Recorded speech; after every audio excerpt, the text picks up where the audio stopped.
Good evening, everyone. Actually, two folks. I'm sure there more will watch later. Nice to have you with us for our workshop meeting Wednesday, February 25th. We have a few business items and then we kick off budget season. So first, I would like to ask the clerk to do a call to order, please. Call to order at 7:01. The roll call is Trustee Bosey. Here. Trustee Phillips. Here. Trustee Hall. Yeah. Trustee Bartis. Here. Mayor Foley. Here. Okay. Announcements. Thank you again for your patience as we deal with another big dump of snow. The temperatures are scheduled to go up for the week, almost to 50 on Saturday. So the crew is focused on the roads around the school and the most narrow roads for emergency vehicles, and we are hoping for a melt off. So you will see continued cleanup, but we certainly are not. Thankfully, the weather will cooperate this time, and we don't have to worry about it freezing in place as we did for the last snowstorm. So that's good. Nature working with us for once. Everyone wants to know how the groundhog's doing. The groundhog is doing well. There's a clip on News 12. Turns out she is a she. I think there may be a naming contest coming up. Someone suggested Cold Spring Carol. She is recovering at a veterinary office, getting antibiotics and hydration. She will be taken to Green Chimneys in Kent for wildlife rehabilitation and then return to the wild. I know everybody wants to take her home, but she's a wild animal and she will go back. So thank you to Officer Barkley for that really feel-good story for the week. I think everybody needs a feel-good story every now and then right now. Opportunity to add or modify the agenda. Any requests? Okay. Next, we'll move into board business. So Ryan Carosa is the consulting operator for the water and wastewater department. We approved his contract last week or 2 weeks ago. I can't remember when we were last together on that. The bid on the insurance is slightly different than what we approved because the AM Trust that originally quoted the workers' comp would not honor their quote. So we had to pivot and get workers' comp from Travelers Insurance, and that premium is $92 higher than what we approved. So we have we'll have a discussion, but the two questions before us tonight are retracting the last resolution at the lower rate and approving a new resolution at the higher rate. So discussion first. I don't know that I can answer questions, but we can. With workers' comp, they only charge you for the amount of time you work and what you get paid.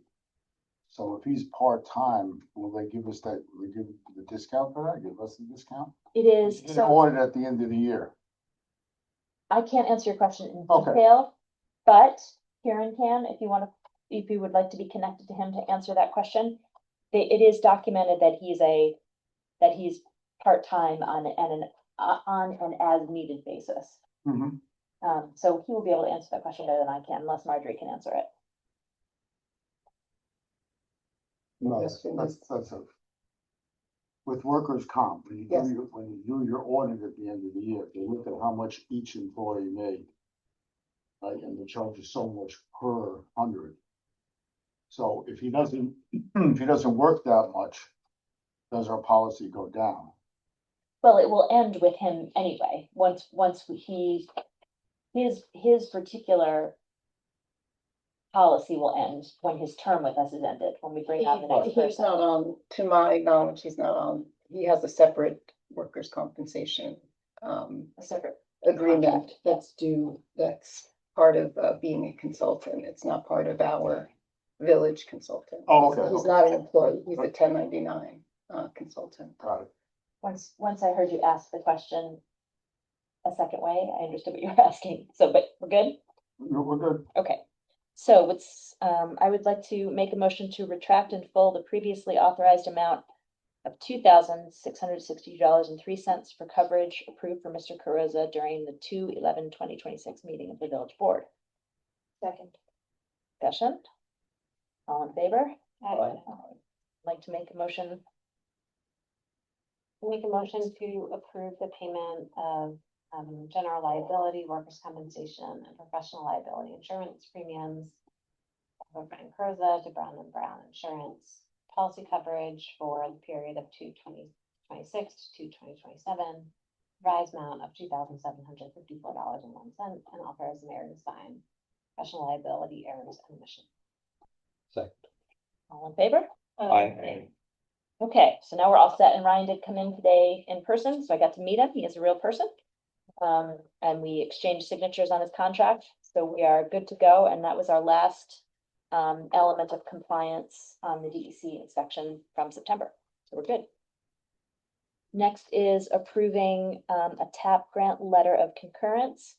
To bring everyone up to speed, I think we talked about this last time, but just so you know where we are, the public knows where we are. Laura and I have been working with the town supervisor and the county planning commissioner on 2 TAP grant applications, one for sidewalks on Fair Street, one for a sidewalk on 9D. TAP is a federal pass-through grant, a block grant that the state then distributes competitively among municipalities. Municipalities need to demonstrate that they can cover both 20% as a local share and front the 80% of the rest of the project to then be reimbursed from, excuse me, from DOT.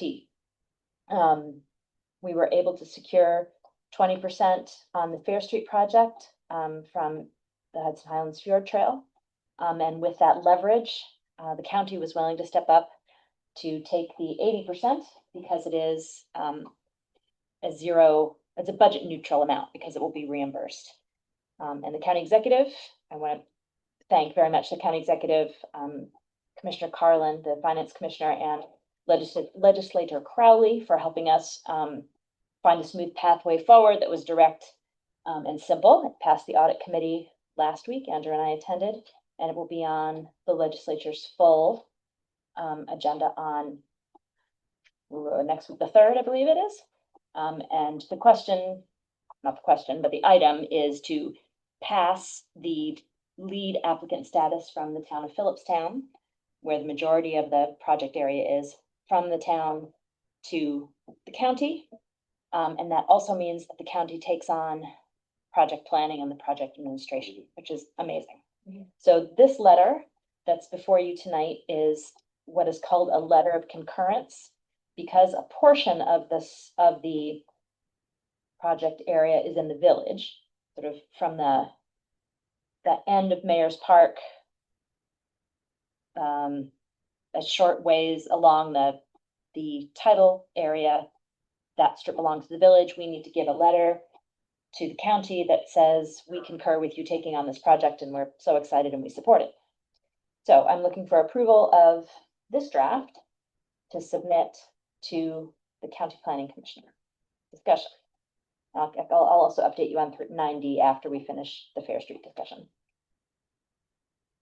Any discussion about the letter? Would someone like to make a motion? Make motion to approve the text of the TAP grant letter of concurrence for submission with the Fair Street sidewalks funding application.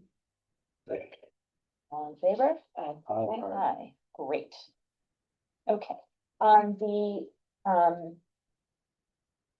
9D project side, we did everything we possibly could to get the 80%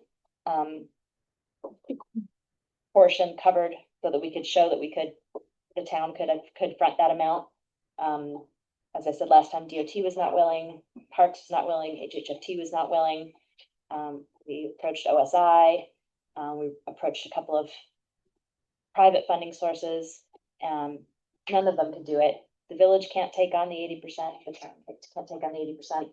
As we'll discuss later this evening, we need to preserve our bond capacity for the dam and other projects.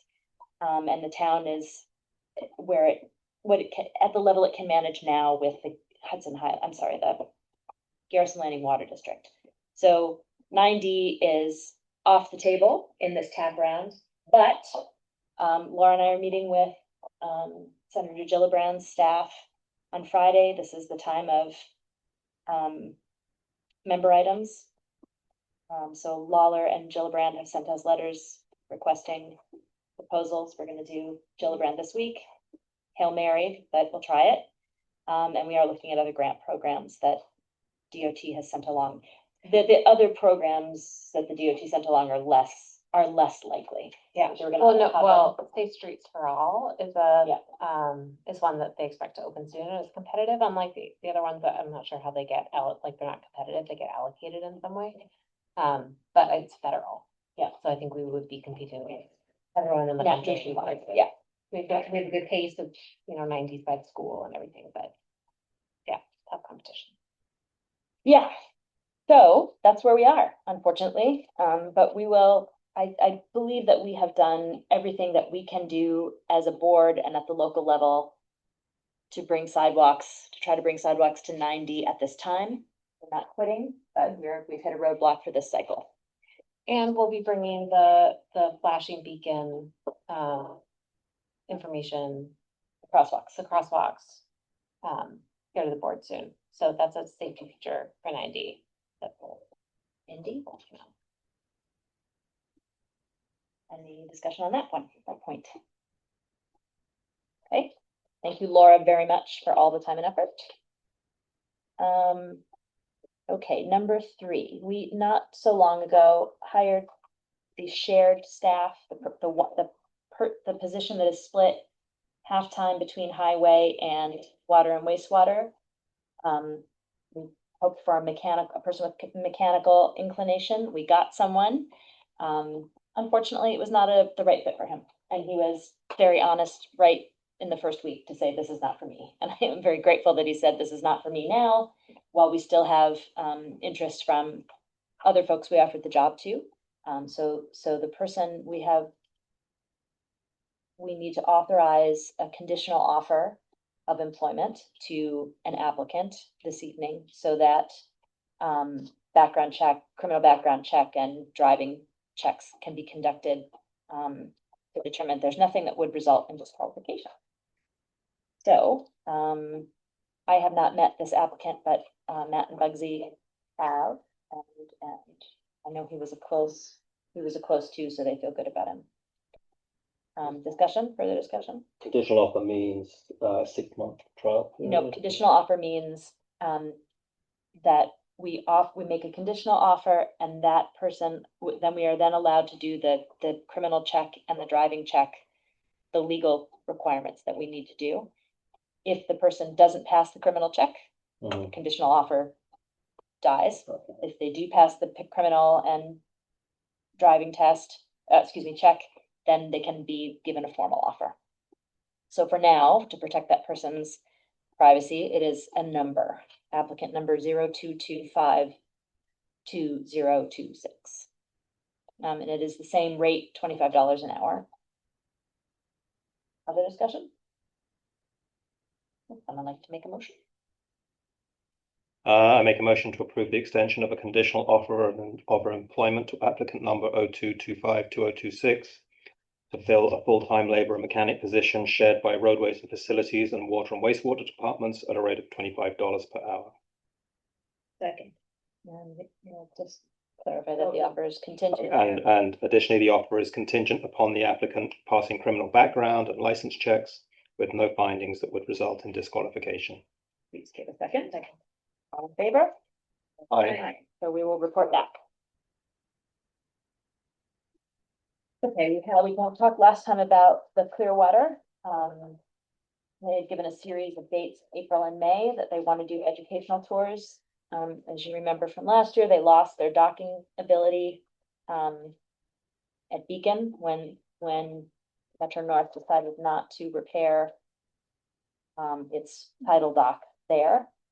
So until they are secure in a permanent home, they have asked Cold Spring to be their base for their educational tours. So I did follow up and get their schedule. It's in your packet. Some more specifics on that period of time. There are 1, two, 11 sales, two that are already set for Haldane. One is a homeschool group. There are a number that have not yet been booked, but they usually do local nursery schools and other regional middle and elementary through high school. And there's one charter sale on Tuesday the 5th. So they have been informed that, and they know that we will waive the fee for educational purposes, but not for the charter. And they've been informed that the docking fee is 1,600, and that if any of these other unbooked sales become charter sales, they'll have to, or charter sales, yes, SAIL, they'll need to pay another fee. They have offered, there are 2 days offered for public sales for villagers. May 2nd and May 3rd, so we'll work with them on ticketing for that as another benefit to us. Discussion. Would someone like to make a motion?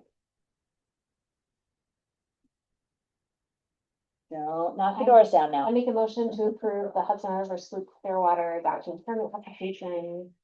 To dock at the Cold Spring Dock April 26th through May 7th. To be granted, I can do all this as one motion, right? Mhm. Be granted a waiver of customary docking fees for educational sales and to pay the $1,600 docking fee for one charter sale. The additional charter sales would require separate advance bill. Second. All in favor? Aye. Aye. Thank you for making our motion so clear.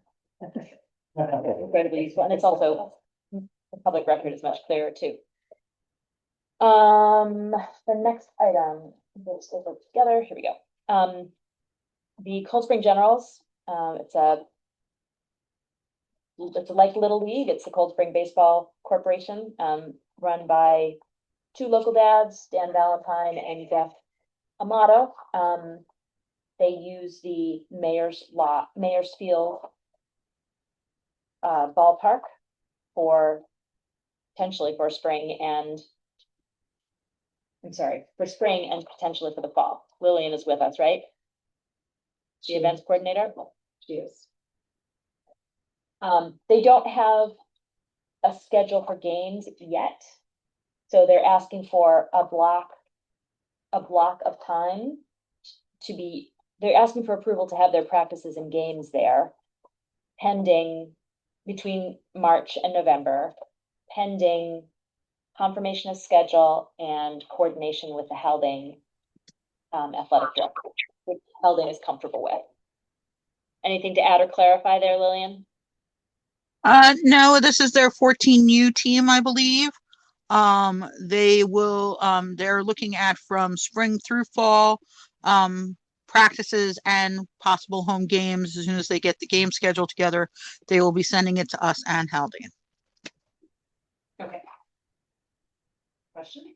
Parking is paid parking in that area. Parking is paid parking in that area. And they're aware and. Yep. And And that folks don't. they used our field the last 2 years. Yep. And paid to use the village lot. But now there'll be more parking right out the field, which is good. Face your windshield in at your own. Yes. At your own risk. Okay, this is a not-for-profit. We have waived the fees, permit fees in the past. Maybe my recommendation to continue to do that, unless someone thinks otherwise. Would someone like to make a motion? I'll make a motion to approve the Cold Spring Generals, Cold Spring Baseball Corporation's application for non-ticketed use of Mariners Park fields and bathrooms for baseball practice and games during the mutually agreed weekend dates between March 1st and November 11th of 2026, weather and field conditions permitting, with an expected attendance of 20 to 50 people. And a note that parking fees enforced in metered areas. Second. All in favor? Aye. So thank you for working on that with Dan, Lillian, and they're also aware that the bathrooms need some work come spring. The electrical upgrade needs to happen there. Thanks. No problem. I am picking up my phone to check to see, I'd asked a question of our engineer right before the meeting, to see if he got back on me. Okay. So, this is the final bill for the repairs to the inside of the pedestrian tunnel under the tracks. There were changes of scope, additional areas that needed concrete repair and injected grout, followed the leak. Followed several leaks through, so when you go down now, you'll see, if you haven't been in the tunnel recently, you'll see that there are, sort of plane differences on the wall, where they've reinforced the wall in a number of places. It did increase the cost, but it falls within the scope of our FEMA funding for this project, and does not impact our funding for Fishkill and Fishkill and Mountain. So this is an approval to pay the last payment. So it's a $25,000 difference. Question? Did you have a question, Tony? No. Okay. No discussion? So I need someone to authorize me to sign. I'll make a, excuse me, a motion to authorize the mayor to accept the change order number 1 dated February 17th, 2026, approving payment to PCC Contracting, Inc. as directed by James J. Hahn, Engineering PC, for additional necessary work in connection with the Cold Spring Pedestrian Tunnel Repair Project in the amount of $25,344.90, bringing the project total to $85,442.90. I'm sorry to do this. That's okay. I just noticed as I'm reading here on the change order Uh-huh. that it's dated January the 19th and it's subject to acceptance within 10 days, but that's probably moot at this point. I believe that because Will and the contractor have been having discussions. I believe he and they have worked it out. Yeah. And the recommendation is coming to us now. I mean, if there were a problem, yeah, he wouldn't have forwarded it to us. Okay. But good detail. Yeah. Thank you for that attention to detail. So Fuchs has made a motion. I'll second it. All in favor? Aye. And confirming this is FEMA money. This is recovery money from the July 2023 storm. And this is money, it's considered a quote, small project. So this money is already obligated to us and is already held by DISHES, Department of Homeland Security and Emergency Services, for reimbursement to us. We have someone waiting to come in.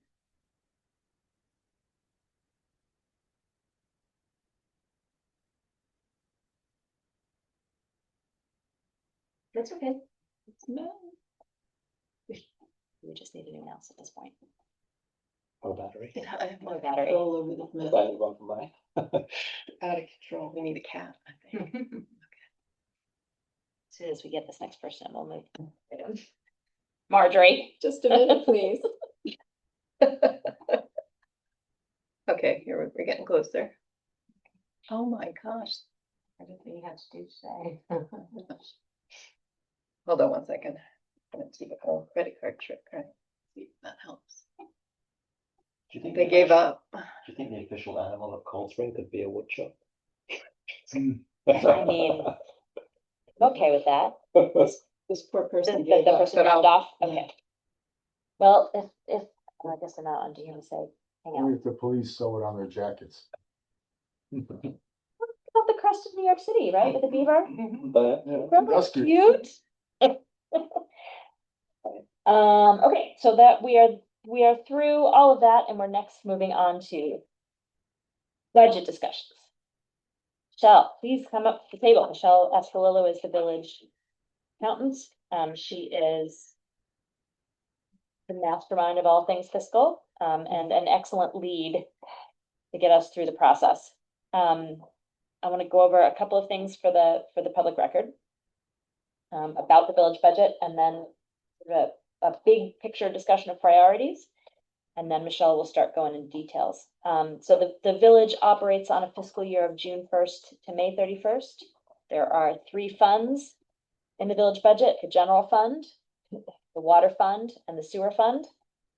And developing the budget is a collaborative process.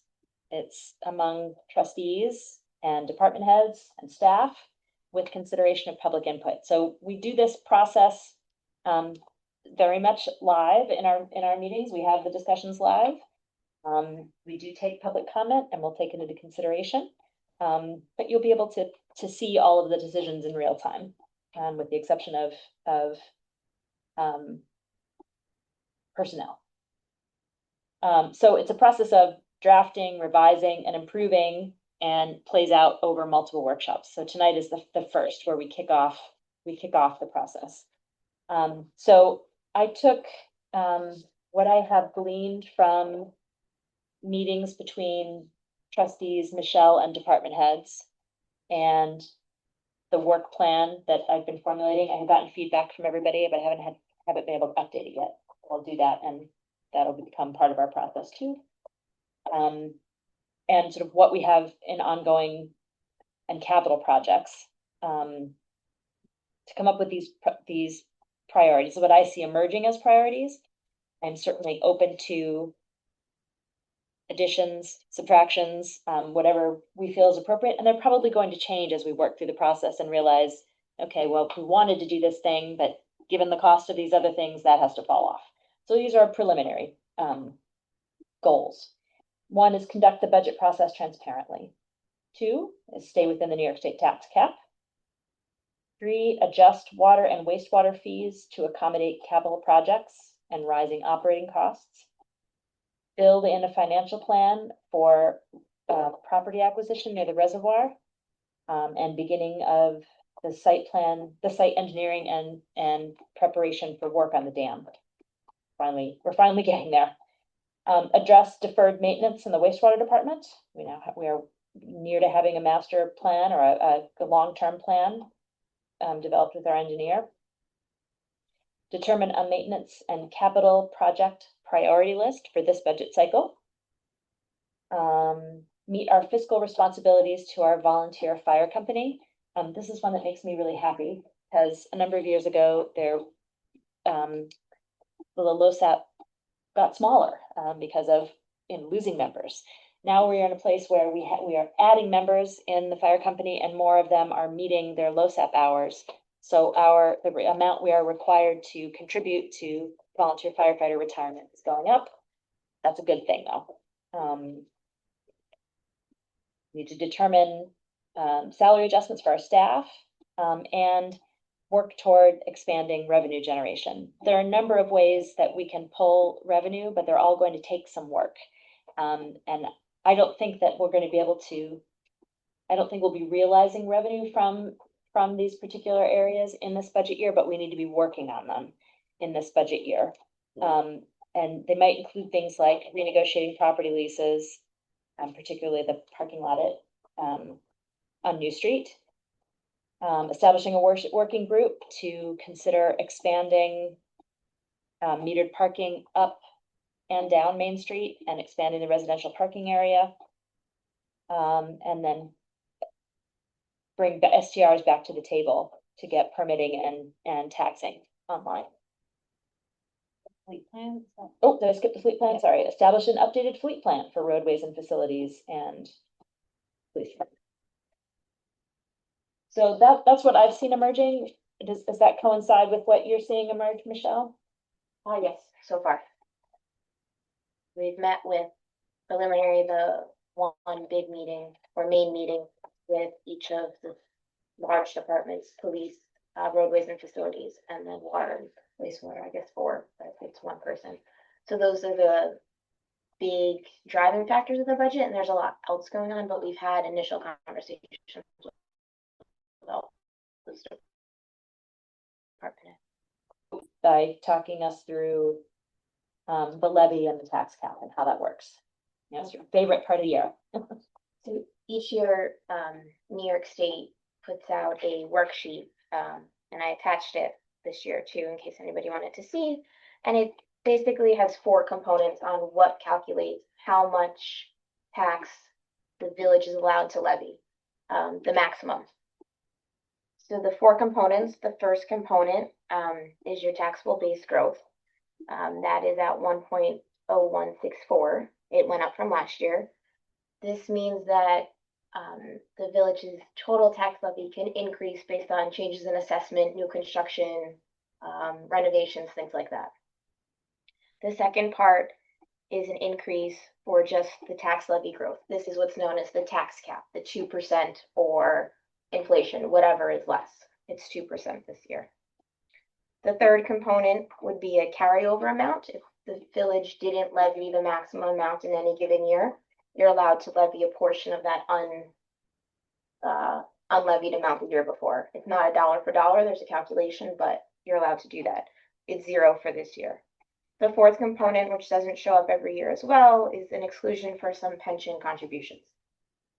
So when you take all 4 of those together, the village is allowed to levy $73,696 more than last year.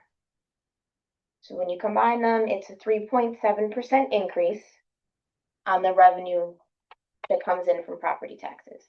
That does not mean necessarily that's the increase to individual bills because of different factors. I'm still working with Putnam County, but right now it's looking like that might be 3%, assuming your assessed value doesn't change. So the village can bring in 3.7% more revenue over last year, but the individual bills are around 3% of an increase. The levy gets distributed among all the taxpayers. And the value, because of new construction and improvements, has gone up, so it's spread a little more. Does anyone have questions about the calculation or how it works? I was just realizing this because I was a little confounded by the 1.016 numbers, but it's basically 1.64%, 2%, right? And that's what gets you to 3.64, and then the 0.06 is gets you to the 3.7, right? Roughly, yes. Oh. The way it's calculated, some of the numbers are independent and some of them are compounded. Gotcha. When you do the calculations. I just realized that's how it works. So. Given a lot of what we're going to be talking about in the next coming weeks, right now, if the board is on board with it, I think that we might need to levy the whole amount. There's a lot of costs that rise, just operational costs and some capital. We talked about having a capital plan and updating fleet and things like that. And in order to do those things, the max levy of 73,000 and change would be very helpful. And that is still, just for absolute clarity, it's still within the 2% tax cap. Yes. Yeah, I mean, I think we'll all be part of discussions going on, but I'm sure those of you who sat in department meetings are getting a sense that we've got a lot we have to fund this year. Yeah. And Michelle, on that 3.7%, that doesn't translate into a 3.7% increase in residence taxes, right? Approximately 3%, given the calculations that we have right now. Okay. Pending final assessment rolls from Putnam County. I've been working with her to get a more finite number. And this is also just for the general fund. Correct. So we plan separately for the water fund and the wastewater fund. Good point. Okay. So let's talk water. Segue, water.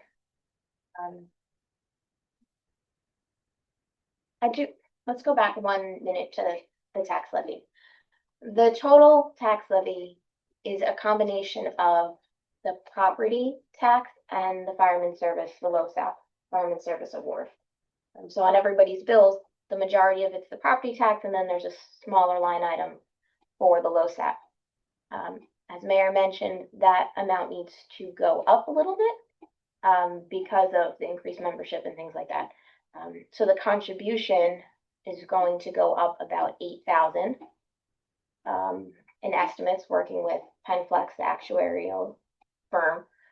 And then because we split it with Phillipstown and Nelsonville, the village would have to use about 4,000 of the 73,000 to go towards the LoSAP. So it's 70,000 basically going to the general fund for other spending.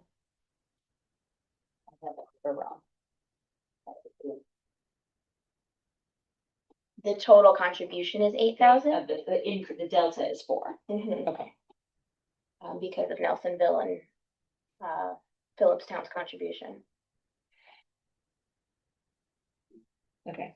The water, last year, the village increased the flat water rate 50% to help start planning for the bond payment for the dam. What do you want to pull out and clarify flat rate versus usage for listeners? For all water users and sewer users, there is a flat rate, which is a fixed rate just to have the service. And then based on the water that goes through the meter, there is a usage that is for both water and sewer at different rates.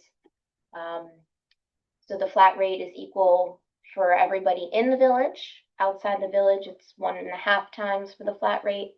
And then the usage is what a end user may be able to control with water conservation or something like that. So when we talk about setting the fund up to repay a bond, the flat rate, because it's fixed, is more of a guarantee to be able to pay the debt service. And that's the rationale of doing that last year. But the reality is that that bond payment, when construction is done, is still not fully funded in the water fund. So rates will have to continue to increase. Given the timeline, we have a WQIP grant to help fund construction. The bond payment is most likely to be realized in 2029, 2030. 4 years out is not a long time planning. So it's recommended that the flat rate continue to increase. And by increasing it, even though there's not a bond payment, say this year or next year, that incremental difference can be used to do the engineering. Tectonics engineering over 2 fiscal years, which most of it's now going to get pushed into next year, is $218,000. So the money that the village is raising or charging, it's not just sitting, it's going towards the behind the scenes work to get the dam ready for construction. So whatever increase comes this year would go straight to engineering as well. For basic math, if we did a $6 million bond for 30 years at 4.75%, that's kind of a market rate right now, subject to change. That's $380,000. A yearly payment. A yearly payment. The village, with the increases from last year, has increased to about 60% of that payment. So we still have more to go. So it's up for the board's discussion on how much to increase the flat rate and how to plan it over the next 2 to 3 years. And these flat rates are quarterly, the numbers that you referenced, Yeah. the previous ones. And that's 99.37 is $99.37. Yes, so it's approximately $33 a month to have a water connection. Okay. And you have modeled out how much we would add toward that yearly payment if we were to increase by $5, $10, and $15. $5 gets us another 9% of a payment, $10 another 18%, and 15 another 20%. $15 is $15 a quarter, and an individual connection. It's $15 a quarter and $5 a month. So that's additional. So it would be, what would the total be for 99, 30, 104, right? Roughly $104. 100 what? For $15? Oh, $15. I'm sorry. Yeah. Excel does the numbers and I do the words. So it goes from 33 a month to 38, or Yep. from $99 a quarter to $114 a quarter. I mean, my thought is that everything we can pay for is what money we don't have to borrow and then pay down interest on. So also consider there is currently old bans for the water fund, so the water already has debt service in it. So whatever we can try and pay down before we take out a whole new ban and bond is helpful as well. When do they? Every May, we have to Is make there a, a deadline? Is there a planned end, or you're saying pay them early?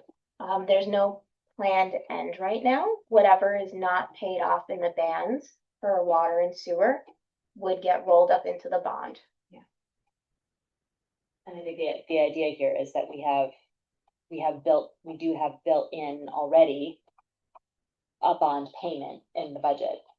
Excuse me, a ban payment. And this is getting us, these increases will get us closer to the bigger payment that will come when we're taking on the larger dam work, right? Yeah. Any thoughts on rate? Tonight is not, by the way, tonight, what we're doing is, just for public clarity, tonight, what we're doing is giving Michelle a direction to work in as she lays out the different funds and we look at revenues and expenses. There will be a public hearing. There'll be more discussion about it, et cetera. But tonight we need to set Michelle in a direction to lay out budgets. Thanks for explaining the rationale of why the flat rate is preferred when we have, debt payment. It's still like. Well, also It's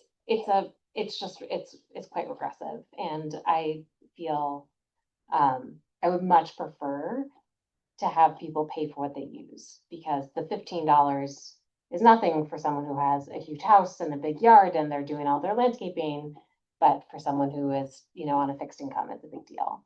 And so my preference would be at least to, I don't know, try to split it between the, like a flat and a usage rate, something to reflect that people are using this resource really differently and are in really different circumstances. the flip side of that is that over the last 2 summers, we've experienced extended periods of drought where we had to restrict usage. So everybody was using less. Yeah. So when Michelle talks about a predictable amount, But that's what like, she's got. how much did it change? Like, do you have a sense of how much the usage revenue changed from your projections in the last couple of years, given droughts? Like, was it like, oh wow, we really came in under, or was it not that big of a deal? I should have asked you this before. I know you. I can run, I don't wanna misspeak. Yeah. so I Yeah, can but run maybe the this is like numbers. something that you could look at a little bit Mhm. and give us a sense. Like, but that, like, I don't know if others feel this. way. I don't disagree with either of you, but also, I mean, on the one hand, it's in isolation, it's regressive, but in totality, it's not as regressive because you're going to be using more water, or you have a larger property and so forth, then you are going to be paying more for that usage, right? So as a lump sum, there is some kind of evening out of that regressive element, maybe.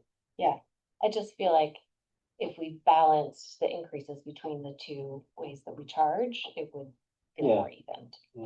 I remember this was kind of one of my entry points to village affairs, sitting out there last year and hearing that and hearing this Yeah. this same kind of discussion of rationales. How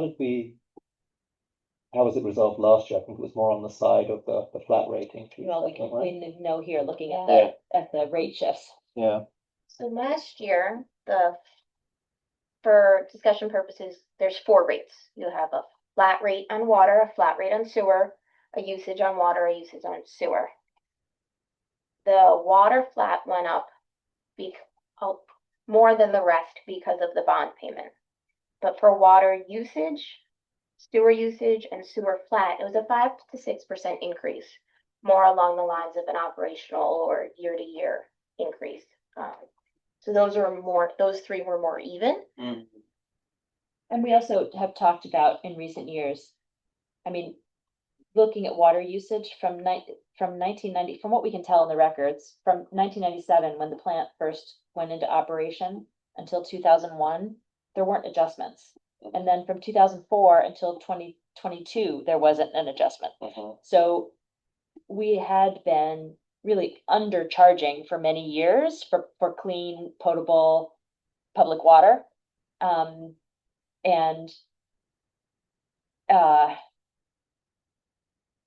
there is value, there is a value, and we don't always think about it when we turn on the faucet, but it costs to have clean water to drink and to cook with and to bathe in. It costs in staff, and it costs in chemicals, and it costs in infrastructure. So But now we're also paying for it because we did not have that money, infrastructure needs were not right for us, and so now it's all kind of come to a head. that's right, and the village for many years did not think in terms of capital projects and long-range asset care.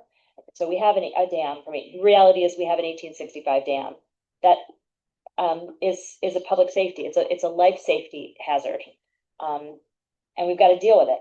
So it stinks to be that board that has to deal with it, but we're the board that has to deal with it.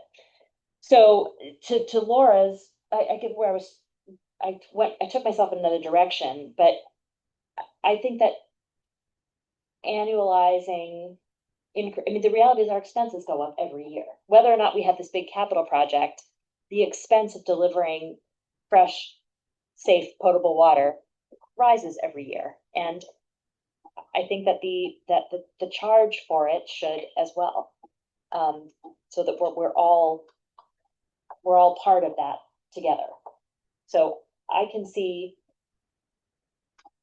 for different reasons, I can see that argument of doing flat and usage, or doing a usage rate increase, but I think that I would advocate for both. This is when all those Facebook comments start. Other thoughts? Are there different rates for residential and commercial? Yes, there So are. different flat rates for that. Well, it's the number of units that you have. So restaurants have, I don't know them in my head, but Right. restaurants are assigned X number of units. Commercial are assigned Y, residential, single family is assigned Z, multifamily is assigned, I don't know, I guess we'll go back to A. So it's, it's higher for like a restaurant. For sure, Okay, and that's based upon probably the seating or something like that. that's right. Okay. So the code drives the number of units that are applied to each parcel. Okay, so this parcel could have 5 units, that one could have 10, but so there will end up being 10 flat rates. That's right. Okay, thank you. Yep. Further thought?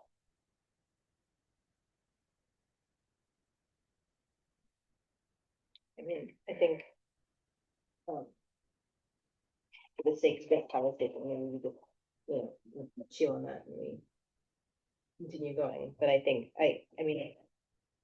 I know direction needs to be made, but I think maybe we just continue the conversation and. How if we direct Michelle to model, to model increases at different levels for each of the two and see what that looks like in terms of projected revenue. And then we can make decisions from there. Do you feel like, and maybe this is part of the modeling, do you feel like by 2029, we need to get to 100% of the bond payment? Is that like, do we have a place where we have to get to, and then we have to think about the stepwise back? So once construction is complete and we know the final amount of the project, then you start the bond process. And then depending on when the first bond payment is, could be in a subsequent fiscal year. So if we started the bond process in April, a payment's not going to be until the next year. But if we started it in June, there's a good chance we might have to make a principal payment. And once you lock in that bond, you're set for 30 years, the same payment for 30 years. So if construction is really done in 29-30, according to the timeline, we have to be there by then. And in the meantime, the water revenue that we're collecting from the flat and the usage rates is going towards financing the bands that we're using to bridge into the bond. you know, if the flat water rate goes up in the coming year, we're collecting that revenue, right?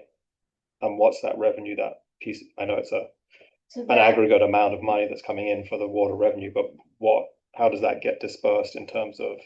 it's the prep work, for the dam.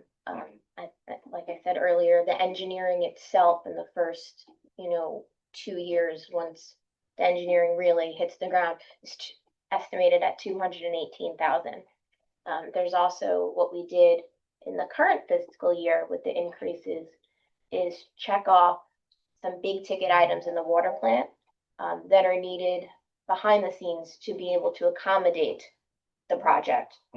Updating the computer systems, the remote access, that Catskill aqueduct connection, some finalization there, even though it's substantially complete, there's a couple loose ends. So the increases are being used behind the scenes, and not just on dam construction, but everything that gets to that dam construction point.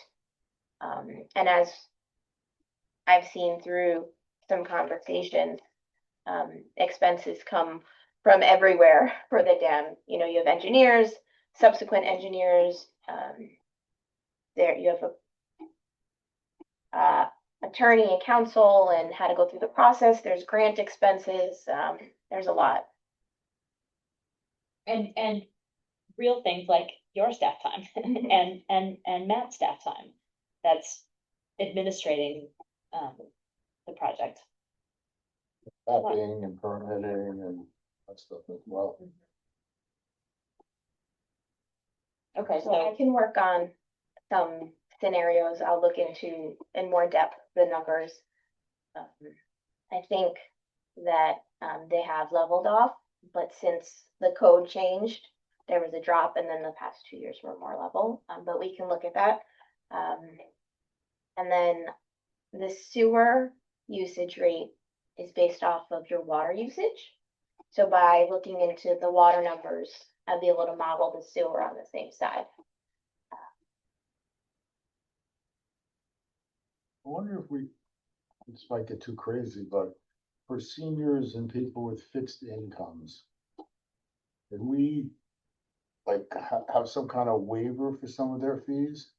Or a discount similar to the STAR program? well, we don't really have capacity to do that. I mean, it makes the cost go up Oh, okay. for others, right? Because we still have to meet the expense, so it gets distributed, it gets distributed among fewer taxpayers that way. Star has state, I don't know how to say this, municipalities are made whole. But in some way by state, is that right? I don't know how Star works. It's a level above us, a level above village. But to your point, if it was like a senior exemption on your taxes, that is true that, an exemption just spreads the amount to somebody else. Well, and also like the tax exemption for first responders, which we approved. As a benefit to people who volunteer and recognition of their sacrifice for the whole community. I can't remember what the rate is. It's a small discount, I think it's 1% or something. But that readjust that we didn't stop needing that money. We distributed it among the rest of the community as a way to say, thank you from the rest of us for being a firefighter. Here's a slightly less off your taxes. That's not a very elegant way to explain it, but that's the point. We talked a few years ago about graduated fee structure so that higher users pay a higher rate, and it was that like our technology wouldn't allow for it, but that was like one of the that's how municipalities kind of address the fact that there are people that use a lot less. I know some people, Mr. Car Wash, Mr. House Wash, Yeah. So we don't have that kind of sophistication in the way that we can charge. Great. Moving a little bit more into the wastewater revenue side.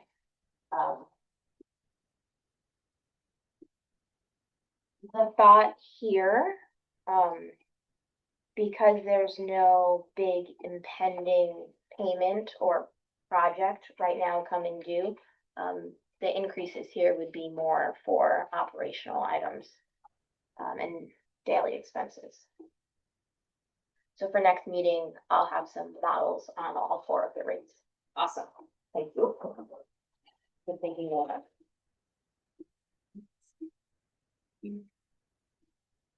Next topic would be more for revenue, potential changes that the board may see in revenue. Mayor talked about some items that down the road may happen, but probably wouldn't be in the next budget cycle. If anybody else has any other ideas.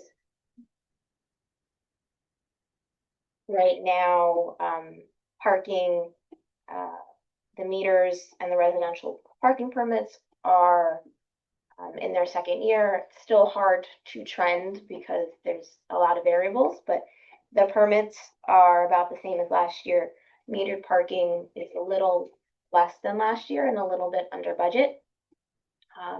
And that just means that our assumptions that the main street is full 80% of the time is not true. It's a little less, or we assume that every single spot was full all the time and the busy, or 80% of the time.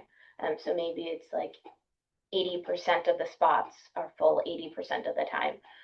So at the end of the year, if we stay the way we were last year, it would be about 10,000 under budget on parking revenue. So I anticipate that number to come down a little bit to keep in the back of our minds. On the flip side, occupancy tax,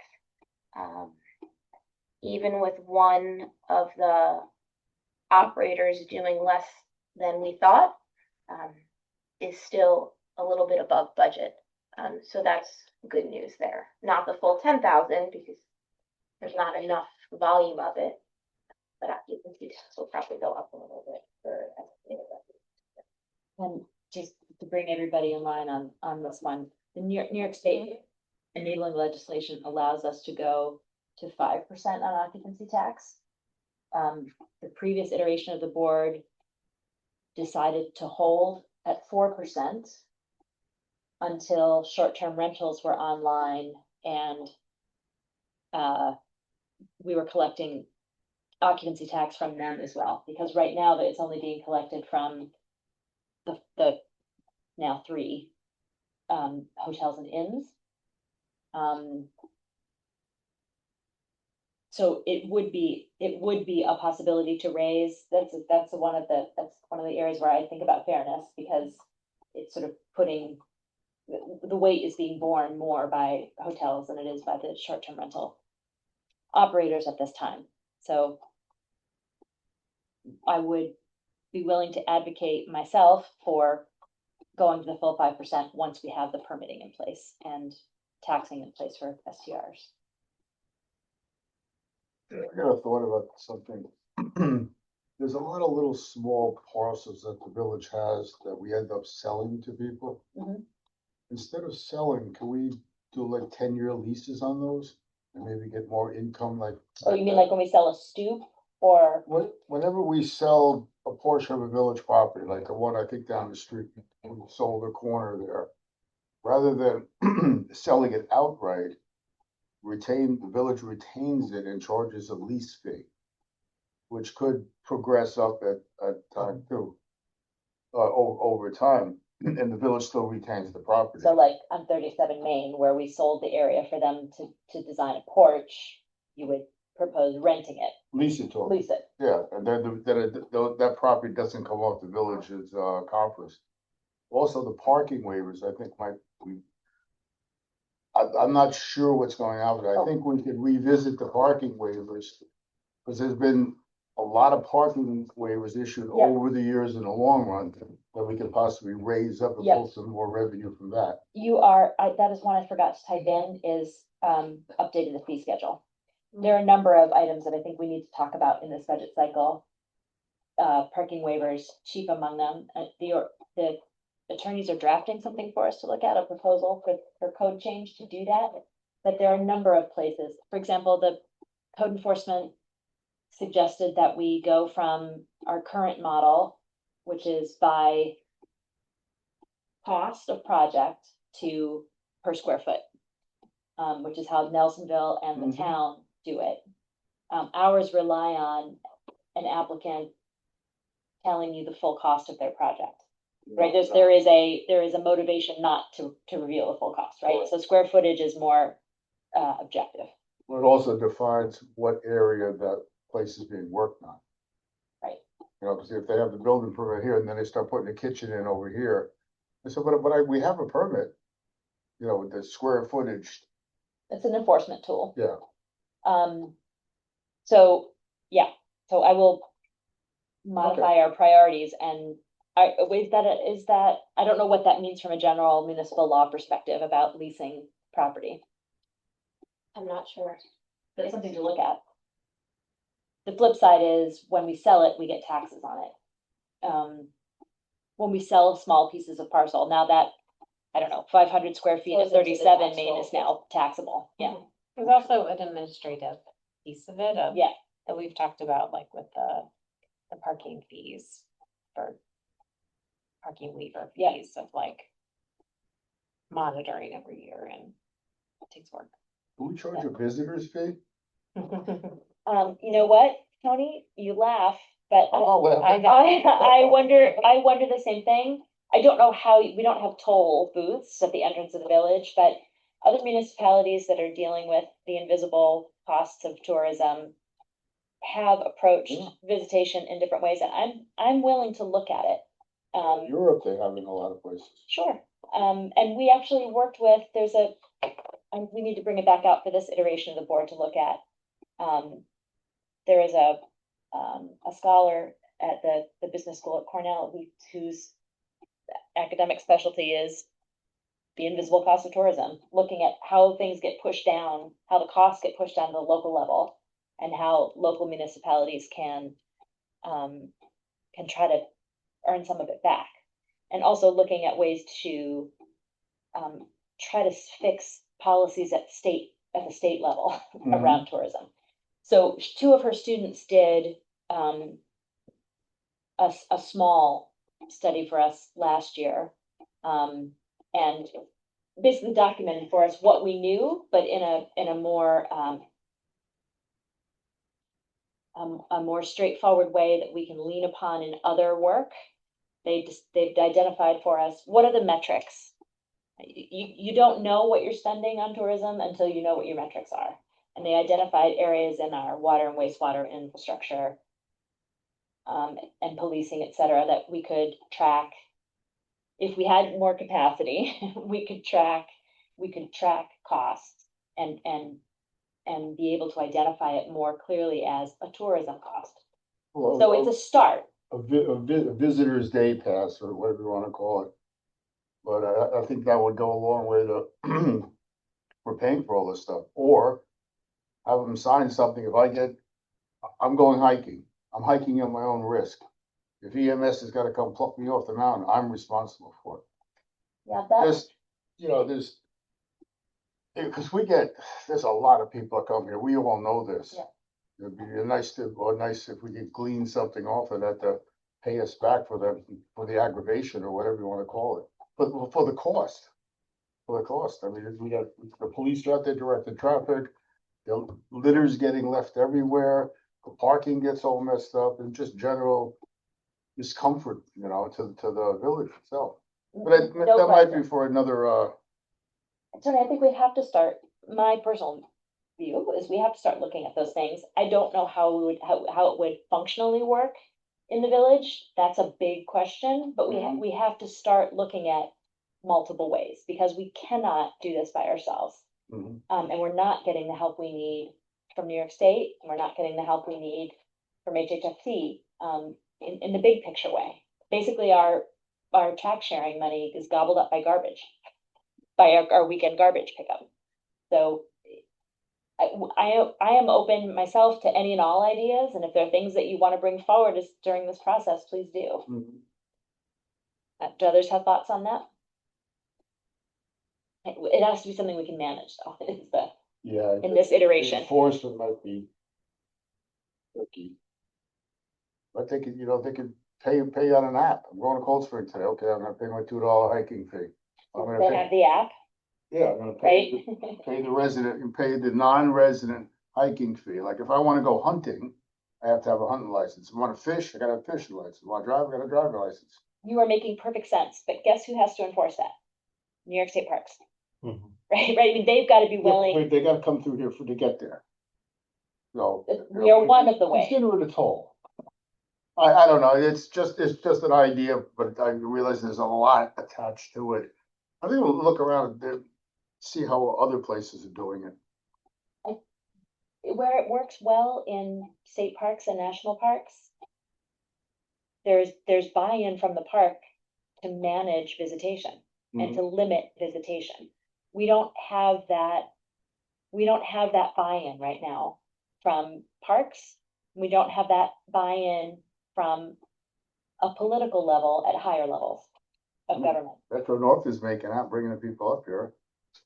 Then, I don't know, it just seems a little unfair that they gotta walk, people come through here and we get nothing out of it except pay. You know, and I'm okay with tourism, but it's just, it gets a little, as we all know, it gets a little crazy.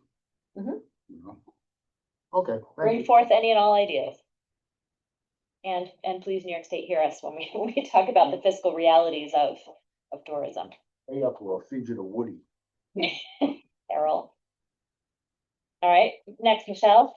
Another increase to some of the sources of revenue is the new Putnam County tax sharing contract. Money that is much needed, but it's new to the budget. Grants, New York State funding and federal funding, will need a deeper dive on what grants the village wants to apply for, where we are with matches of what we have right now. So that's something that I will work on. And then docking is another fee, I guess, for the fee schedule. And I think the dock is going through an engineer assessment right now. And that's something that to discuss about how much to budget, if anything, for docking. I'm wondering how we. Also looking at the structure of the docking fee. You and I talked the other day about, the potential for that it is a reduced revenue, become a reduced revenue over time because commercial details, policing costs have gone up. All of our costs have gone up. It's not the revenue driver that it was. So we've talked about maybe looking at ways to restructure the docking fees so that the per linear foot was one thing and here are the other things. Right, these are the police officers that you need to pay for, et cetera. Started looking into that with other places up and down the East Coast. And about, docking fees, but it seems what most municipalities do. On is the river, charge- you mean, or that? No, just in general, off of waterways. They got them in Martha's Vineyard, they got them in Boston, they got, a lot of people you can't get in touch with now because it's all season. Yeah. But most of those guys do a charge by a head. So the boat's whatever the boat brings and lets off the boat, it's on the ship's manifest. You get so much a head. But, with the dock down here, we still gotta figure out how big of a vessel we can tie up to that dock safely. So that's another thing, but also they'll have docking fees, but some of them are like crazy money. But they're offering electric, they're offering food, they're offering bathrooms, things like that. So I think for what I'm seeing so far is most of them do it by the head. How many people are coming in. So there's still more to research with that. Yes, and one of my questions with that is what would be required of our staff to be securing the manifests, and how would we get the manifests and then go back and charge? You make it part of the permitting process. But they don't know how many tickets they sell. But after It's variable. I just had a thought when you mentioned about assigning the police detail to the Like we do for films. yeah, but because on a film permit, then we pass that cost on to Mhm. the applicant, right? Mhm. I was just wondering if something like that could apply to the. It has been done that way in the past, where there was a docking charge and a police charge. And then it got rolled into one, the docking fees went higher and it got rolled into one.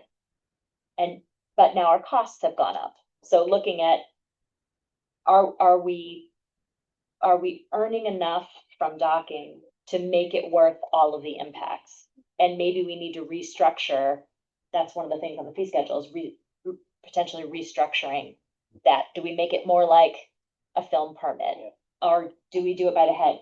My only concern, I'm open to talking about by the head. I just don't want it to become something else for the staff to manage. Mhm. It's also if you revert back to breaking out the cost for the police detail, Mhm. then you know at least you've definitely covered that, right? Yes, and you know what the balance is for reliable income. The, doing it by feet also means that we know how much we're getting when a boat pulls up. If you do it by head, they could have sold 10 tickets, but they bring a huge boat. Mhm. And then we get very little from it. So there's like, from my perspective, doing it by foot gives more, reliable, like predictability to what, Mhm. to what the payment is. But we could have them kind of correspond with each other, like and they probably do, but. As long as they don't do that thing where they pull in one boat and then another boat comes here. We cannot do that. And that's in the contract. You cannot, it's called rafting, Mhm. and they cannot do that. And they don't do that. They haven't done that for years because of the engineering study in 2011. Mhm.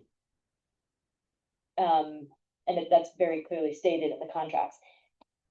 There may be a hybrid. I don't know. I don't know enough about how docking fees are structured in other places, which is why I asked you to do some research. It's all So over the place. as you bring it, well, you know, I'm trying to find one for simple dock the boat and get off, but a lot of them is a marina charge and harbor charge and harbor master charge and sure. there's a lot of, they provide a lot of services. I mean, I think our direct competition is where we probably should be focusing on the Hudson, right? So that it's more comparable. I think I seen something about, now I don't know, you guys are, because you're the professional grant writers and stuff and money getters, but about waterfront revitalization project money that's available.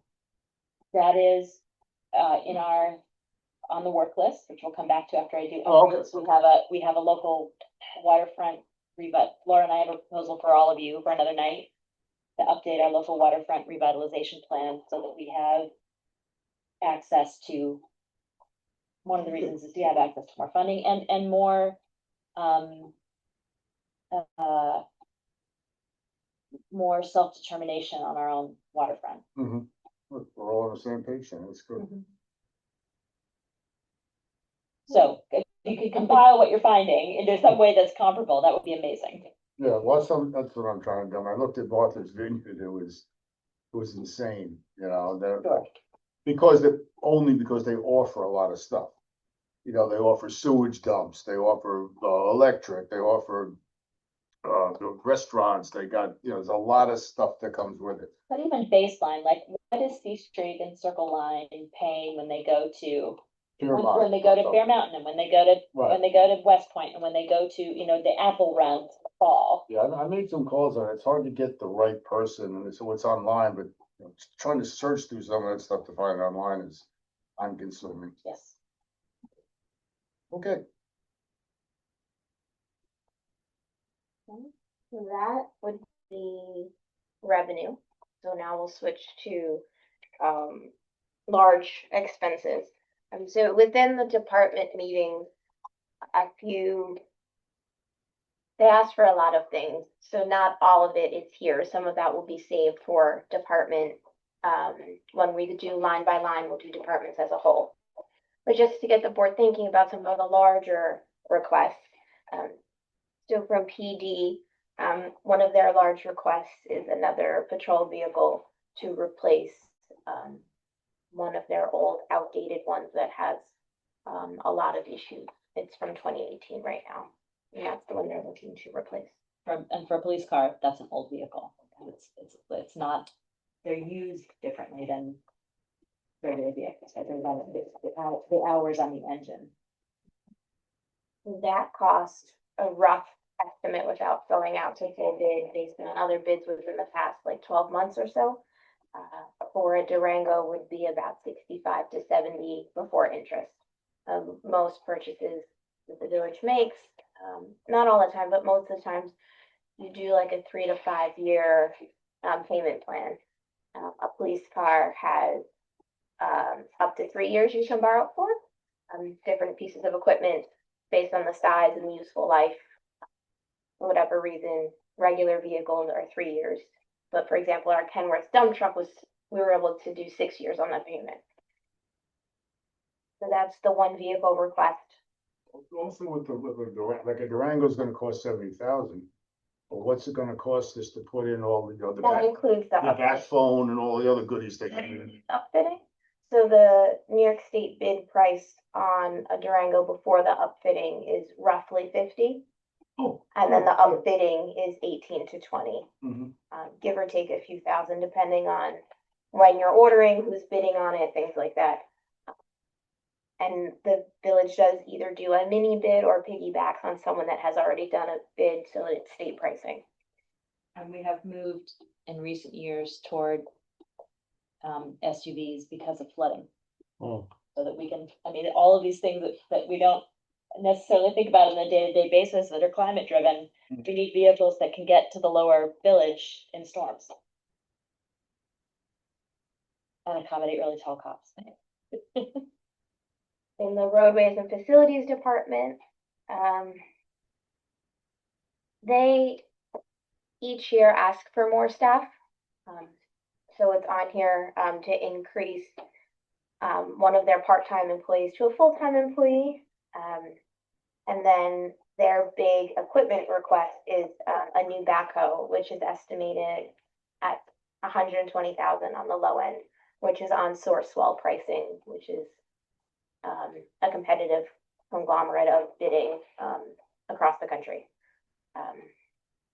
So that's something that can be amortized for more than 3 to 5 years. But then the chances of getting a loan past 6 years or 7, we'd have to talk to M&T or other competitive banks to see. You can ban for equipment, and the useful life on heavy machinery is usually 10 to 15 years. But because the ban is in the general fund, you can only ban for 5 years, and then you'd have to convert it to a bond if you don't pay it off in the 5 years. So if we knew that we were bonding, within for certain the 5 years, you can do a 15-year amortization plan. You make payments for the first 5 years, and then you roll it into a bond.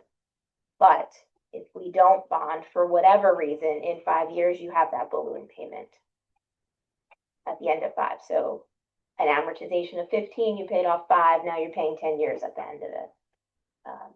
So considerations, but I spoke to our Unistat and got some ideas on, so the board has a whole picture of what can be done. It sounds like it's a statutory requirement. You can't roll over a 5-year ban. A ban in the general fund is no more than 5 years. When it's in water and sewer, if it hits certain requirements, it can live there statutorily for the law. But anything in the general fund is almost always 5 years max. The backhoe is almost 30 years old. I was just gonna ask how, what the story is with the backhoe. It is, it's a mess. I mean, the reason the Kenworth got bought was that you would sit in the driver's seat and see the ground. There was a hole in the floor. The backhoe is like that. It is quickly becoming unsafe in terms of its supports and its. I won't be able to describe it all, but it's what we're concerned about it tipping or dropping and damaging, right? We don't want to damage the very expensive truck. We don't want to damage. There's also OSHA to consider. Well, yeah, I mean, it's also just, it's a pure safety issue. And some of it has been repaired, and some of the repairs hold, and some of the repairs are Band-Aids where if a piece is going to wear out because something else is broken, it's going to continue to wear out no matter how many times you replace it.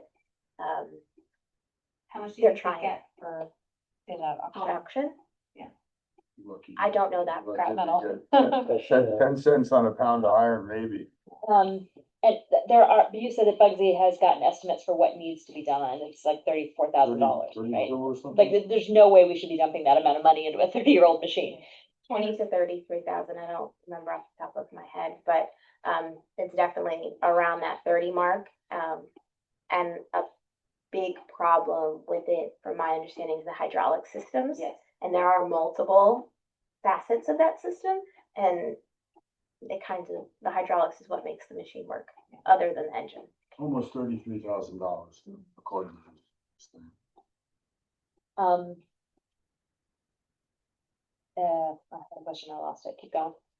It's also got 6,926 hours on it, which is a really long time. I mean, it Or a was machine. with everything in that department, it was Yeah. duct taped and twined for years, and at some point it's Wait. not smart spending, yeah. No.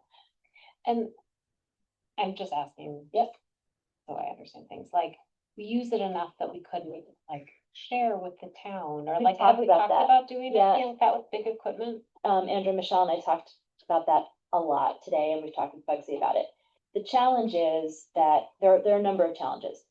It's a piece of equipment that we use in every season. So it's not like, oh, let's rent it for the month of June when we need to do X. It gets used all winter long, it gets used all summer long. Does it get used every day? No, but it gets used a lot. When you need And it, you need it. when you need it, you need It's it. like a And fire when we need extinguisher. it, like if we have if we have a flood, or the town's probably gonna need theirs too. Yeah. So we could periodically borrow from the town, but I don't think we can rely on the towns being available for us. And then the other question was. No, same. Yeah. I think that bears out one of your goals that you have on here, Mayor, which is an updated fleet plan, I think. Thinking of these things haphazardly or from year to year without an overall plan for 1, 5, 10 years about how you're going to cycle through replacing police vehicles on a regular basis, essential equipment Yeah. for the roadways, facilities, essential needs at the water treatment plant and the sewage plant. I think once you kind of get it all wrapped up in a visible plan, it kind of makes it all more manageable Yeah. in terms of planning and budgeting from year to year. The police department is getting there. We're almost there with them on a cycle. Bugsy has everything, but the Kenworth is multi-years old, and what are the most recent truck before that was 2019. 2019, yeah. An 18 or a 19. So yeah. The one thing that makes the situation a little unique is that usually there is a built-in payment for one piece of equipment, whether it be a police car, a truck, maybe two in any given year. We might be, to get on a plan, have to have multiple payments to multiple vehicles in the same year. So that's something that we need to work towards to be able to fit that into the budget. Right now, the Kenworth is 38,000 per year and there's 2 more payments of that. So to add in a backhoe payment and a police car payment, we just have to be mindful when deciding how much can actually fit. Yep. Water and wastewater. The request here is a little different.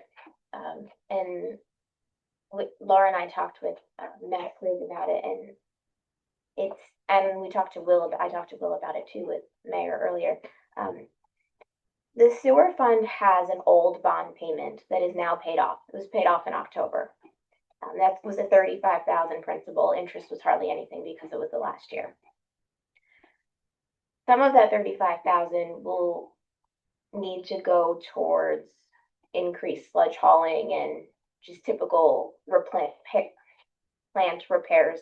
The sewer plant usually is exponential in their increases. It's constantly going up more than some other things.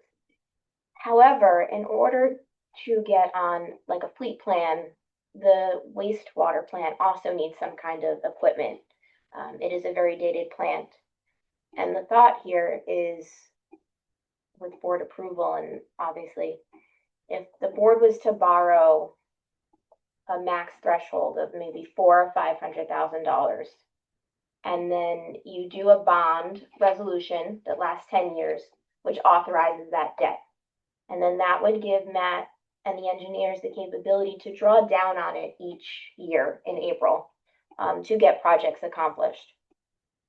So if you have, 400,000 or 500,000, maybe the first year is 80,000 to do 2 pumps. Maybe the next year is 120 to do 2 other projects. So Will from Han Engineering is working on that draft list, and he has one, and he's going to revise it to send something out. And I think that would be a good way to keep that payment there, while making significant progress. Maybe not significant, but good progress in the plant.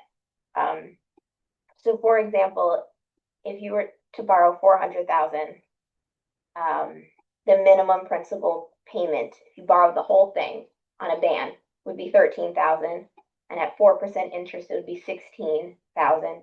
So you're looking at 29,000 of that 35. But we're not going to borrow in reality that full 400.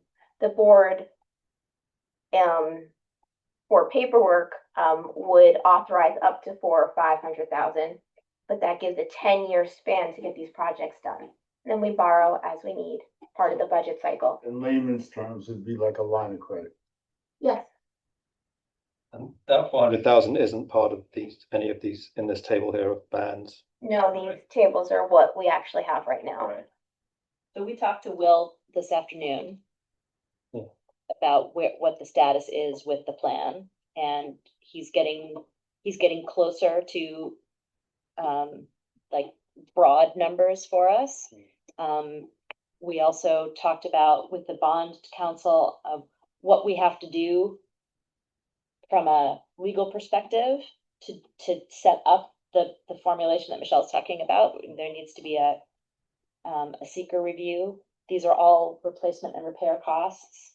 So they would be type 2 and not require further environmental study, but we need to do that seeker review for this body of projects before we can take the money out. So Will is getting us to a point where we have the projects defined sufficiently to do a seeker review, and then from the seeker review, authorize the bond, if that's the direction that we decide we want to go. So they're getting that together. And the village has a borrowing cycle of May 1st. So when you work backwards towards it for posting requirements, 30 days notice and things like that, that puts us at a March 5th, which is next Wednesday, or March 4th. I keep calling it the 5th, March 4th, next Wednesday. If the board wanted to move forward with replacing this bond payment with a ban payment, the authorization would have to happen next Wednesday in order to meet the deadlines. If the board needs time to think about it and the timeline gets pushed down, the downside to that is that we would have to pay bond counsel and Munistat to do the RFPs to borrow a second time. Because it's not a renewal. If we miss that deadline, it's not a renewal. Can we vote on that tonight, or we have to have a resolution? Resolution. We could vote on it next week. If that's a direction people are feeling like we want to go, we can have it ready for next week, and that keeps us in the May 1st window. I would say yes, just subject to clarification, which is, I know that the numbers, you're working with the numbers and the amounts and assembling the scope of the work, but are you saying it's somewhere 400, 500,000? That is a number that would work well with the payment that's here right now. But Will may come back with the priority list, and it may be less, it may be a little more. I don't know. I was working off of what could fit. 400,000 up to 500,000 fits nicely right now without significant changes to the revenue. And that you said 13K plus interest, right? Mhm. Is that annual cost? Yes. Okay, so it's about 1,000, a little over 1,000 a month, at least in principle. Right? We pay it once a year, but Oh, yes, you pay once a year, yes. right? Pay it at the end of the year in May. So that would be next May, right? A year and several months from now. So the last month of the budget cycle that we're talking about right So now. you could be doing the work prior to that. The money would come May 1st, as in like 2 months, Mhm. and then you pay it, you pay it back. And then you end up reborrowing with about $13,000 less. You have to make a small payment based on useful life. I mean, this is the kind of debt that makes things happen. This is how people buy houses and go to college and all of those things. I think it was really smart. Yeah, I do too. Yeah, we have to keep this. We should have to keep the plant going then. Government option. Yeah. And on the flip side, if the board or the village becomes in a situation where they can't leverage more debt that year, authorizing it does not mean that it has to be taken. And so it gives us the capacity, and it ended up working well for us with the Catskill Aqueduct. Yes. You know, within the last 2 months, we were able to borrow 180,000 towards that project from an old bond resolution. So it gives a lot of flexibility when projects come up that need to be done right then and there. Well, and you're not having to carve out new payments in the budget. You're saying, all right, we know we can manage this payment. Let's carry it forward. I think it's wise. I do too. All right, so we'll let them know that, get things ready for next Wednesday. The next topic would be personnel and wages. I think the consensus was to set up an executive session. Yeah. I don't know if it's gonna work for a daytime meeting though. When were you thinking roughly in the calendar of budget stuff? Within the next 2 weeks, preferably. Next week. All right. Laura is out the week of the 16th, right? Yes. So it would need to either be, So that's next 2 weeks, so the week of the second or the week of the ninth. we're in the last week of February right now. I keep Yeah, opening to there's 2 March. weeks. So could we look at the week of the it has already in March, the week of the 2nd or the 9th? Mhm. How do daytime meetings work for others in the room? For you, it needs to be early. You said, I can try to be flexible. Monday, Tuesday, Wednesdays generally work well for me, but if we're doing it remotely, if it's a Teams Mhm. thing, Yeah. that's, I can work it into a schedule. It can be remote. it's really hard for me to do significant meetings while I'm at work. Okay. Which is usually Monday, Tuesday, Wednesday. If I had to, I could swap a day and try to switch my in-office day, but it's pretty stressful. So for me which to do, days? Okay. Thursday, Fridays work better for you? Generally, yeah. I can And make like Thursdays next work. week, You can make Thursdays work. yeah, I had seen Thursday, that's why I was. How about you, Tony? I know your weekdays are, Labor. I'm somewhat flexible. I mean, Thursday would be a good day for me as well. okay. Cause I got commitments Monday, Wednesday and Fridays in the morning. If it's on a Thursday, then after 1. Thursday afternoon. So, well, you need to be gone by what time? 2:30. So if we set a 1 o'clock meeting on Thursday, this 5th, That works for me.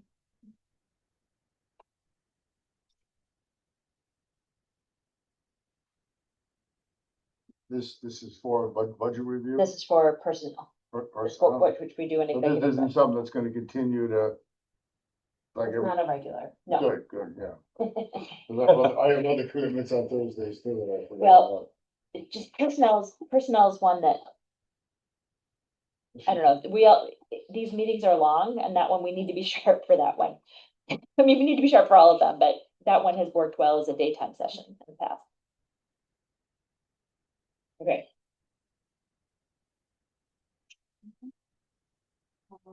Charles, sorry to interrupt you, just before you go on, just an overview. So in terms of water and other bonds and bans, we have an estimated 8 million, right, for water, right, in terms of maybe bans, but rolling into a bunch. Coming, it's not there yet. Yeah, and then you have the summary here of bans too, right, of current ones, 1.9 million for water and wastewater. Mhm. 2.2, that's the, that's gonna be covered by the FEMA money, is that right? Or is that, Approximately yeah, half. yeah. Okay. And then these, we have the wastewater one that's maturing, right? And then the 305,000. What's that one? That's the balance, that was a 2018, 2019 sewer bond with EFC that did some relining and an emergency portable generator that can cover the pump stations. So that is newer on the amortization schedule, and that's why the principal's a little high. And those are the only ones, these are the only ones that we have currently. And then you have the Kenworth. Yeah. And no other vehicles are currently financed at this time. We bought the last patrol car outright. For quick reference, base, the debt limit increases every year because the full value of properties increases, you know, for the most part every year. So right now, it's at 28 million, that the village is allowed to, borrow. Way high Yeah. capacity and ability to borrow that much is, What I say, we're you done. know, is very different than what you're allowed to. Yeah. And you know, you don't really want to go above 50%, and you know, the lower you get better ratings sometimes, things like that. But just so we're all aware, right now the max is 28. So even if the dam was borrowed tomorrow with what we have, we're still 50% or less of that, and that number will, that 28 will continue to go up, so that our ratio will be lower by the time we actually borrow in full for the dam. The state of our village union is sound. So comparatively, we're fairly conservative, right, in terms of our borrowing. Which thank God, because I mean, that's gonna give us the capacity. Yeah. That we need to do the thing. Michelle, now that we're talking about scheduling, so what do you see as the topics? We're scheduled, tonight is our first, then we have 3/4, 3/11, and potentially another date, and 3/20, the tentative budget due. What topic areas do you see on the 4th and the 11th? In the order, and it depends on sometimes the capacity of the conversations. But usually, so the 4th would be revenue conversations and the general fund. And then 3/11, depending on how much we get through on the general fund, could be general fund, water and wastewater. Or it might have to be just general fund, and then that's where that 318 is unknown. The tentative budget New York State deadline needs to be done by 3/20. And that means that the budget needs to be balanced. It does not mean that it's final. Yep. You can make any changes that you want, but it has to be balanced. Oftentimes this second meeting on March 4th, you probably see an unbalanced budget, and that's so that we have topics and things to decide. I wish it could be balanced on the first night, but it doesn't happen. But by 3/20, it has to be. So if we need that meeting on 3/18, but there's a good chance that by 3/11, we'll have enough information to get something balanced, and then at the regular scheduled 4th meeting in March to make those changes that we're still unsure of. And then go to public hearing after that. For clarity, the village board is allowed to make changes up to and after public hearing, but what we try to do is that by the time we go to public hearing, that is the most final version, pending any public hearing comments, so that everybody's looking at something that's not going to have much change unless there's big discussions after the public hearing. And pending, like, substantive, earth-shattering new ideas coming out of public comment. So March is very compact. We'll get a lot done, but then it's mostly over with. So what are our dates for March? I'm sorry. We got the 4th, the 11th. Budget. 4th, the 5th, during the day, that's the Thursday one. The 11th. Pencil in the 18th, we know Laura's traveling. 20th is not a meeting date, that's a deadline, that's the delivery deadline. And then the next thing scheduled is the public hearing on the 8th. Not the The 25th. 25th would be a regular board meeting. Sure. There should be some discussion probably. Oh, whoops, I just have them, I have them lined up wrong. Public hearing is the 22nd. We need to advertise. Is the public hearing a singular day or is it held open? Unless there is, by the way, this, I wish it were different, but this is how a budget looks. Yeah. Usually. So we very rarely get folks out. Mhm. We are normally in a place where we can have a public hearing and adopt. Yeah. That evening. But we'll see. We don't though. But we don't. We don't. I'm remembering it that we do. We have a public hearing, usually around the 15th, Okay, and then, adopt the next meeting. okay, I have it wrong then. In my memory, it's all collapsed into one night. So We thank depending you on- for it. The public hearing, usually falls on the monthly meeting of April, which would be the 8th. I think state deadline is the 15th, which happens to be the following Wednesday. Right, so I was right. That's what I had initially, that's what I have in the worksheet. But if we keep going with how we've done, Mhm. we would do public hearing on April 8th and adopt on the 22nd, which is the second and the Yeah, fourth. of okay. April. So I had it right.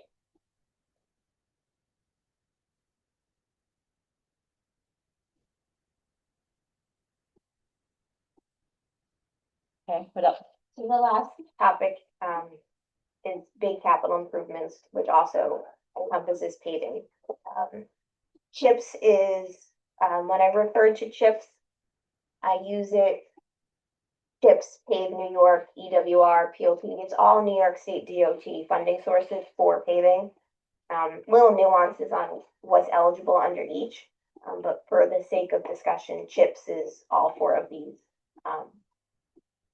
If the New York State budget stays the same as it's been without any changes to CHIPS over the past couple years, the village, usually gets roughly 100,000 each year. So that would put our total up to 467,000. But if we do some paving projects in the springtime, that number would go down for next year. So we're talking with roadways and facilities to make a priority list. But I wanted to put the CHIPS number out there that there is anticipated money and money that we have to draw down on to get paving accomplished. That's how we were able to do last year, Lund, Mountain, Cedar. I'm missing something in there. The ones behind are next to, Oh, Food Benedict, yeah, if that was a CHIPS project, it was like $100,000 project, that was what we could chunk off at the time. There are putting out, there's so many things that need to be paved, but putting out a bid, it was so cost effective to bid out multiple streets in a large project with Clove. It happened fast, it happened really well, it was over with, it was well managed. We need to have a further conversation with Bugsy about what is in-house and what is bid, but I would advocate for doing as much as we can in a shot. We've got this money sitting there, which should be working to make the streets better. Some last year we picked the things that were straight paving. We knew we didn't need to do, it was mill and pave. We picked the priorities of those. This year we may have to do a little more, like the intersection of Parsonage and, I'm sorry, Parrot and Pine, where the funeral home is, the catch basins need to be reset. And the manhole needs to be reset. And then pave. So these will be, I imagine these being more complicated than what we did last year, but still stuff that we can knock off a list. And the last would be village-wide improvements that we have not talked about, if anybody has things on their mind. One of them would be wayfinding signage, to build into the budget. And then this is where everyone else, if you have goals or priorities or thoughts that haven't already been discussed, so that we know how to move forward in the upcoming week. I have a list sitting on my desk that I forgot to bring in with me.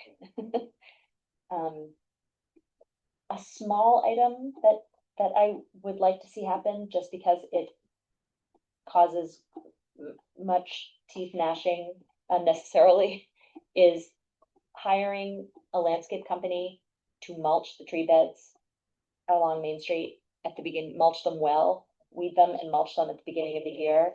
Maybe have them come back once or twice in the summer and weed, and just be done with it, rather than the fighting over how terrible the tree pits are. Heavily mulch them.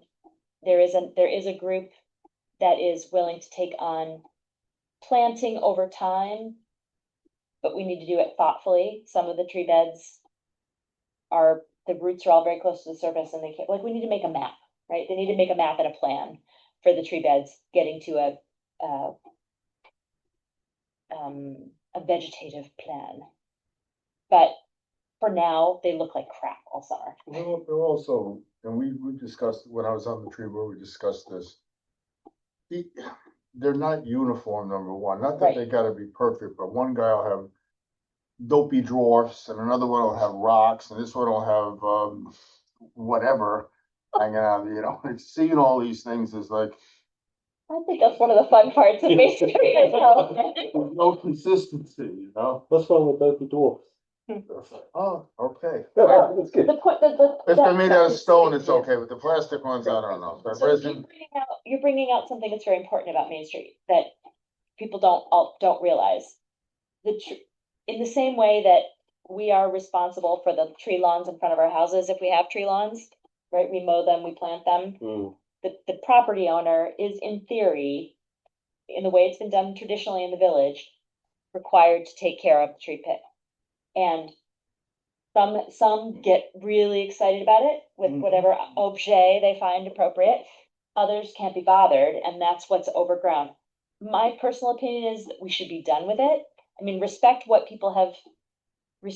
those who have maintained their tree pits and let them continue maintaining their tree pit. But for the rest of it, take it on as a village responsibility and be done with it. I realize it's adding more expense, but we spend far too much time talking about weeds in the tree pits. And we have to go, and then we do the work anyway. And we do the work anyway, so. I don't know what that costs. Yeah, I You was have to gonna get say, bids on I it. don't know what the scale of that. I think we just have to bid it. There is a company that came in to water the newly planted trees periodically. Yep.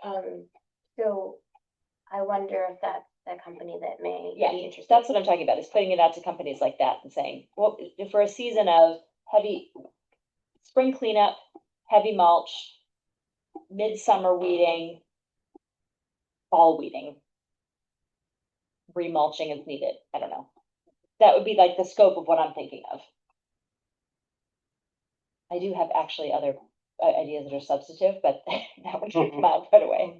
there's also things that you could put around the tree pits that are not mulch. It's like a flexible, breathable thing. The water gets down to the tree roots and you don't have all the plantings.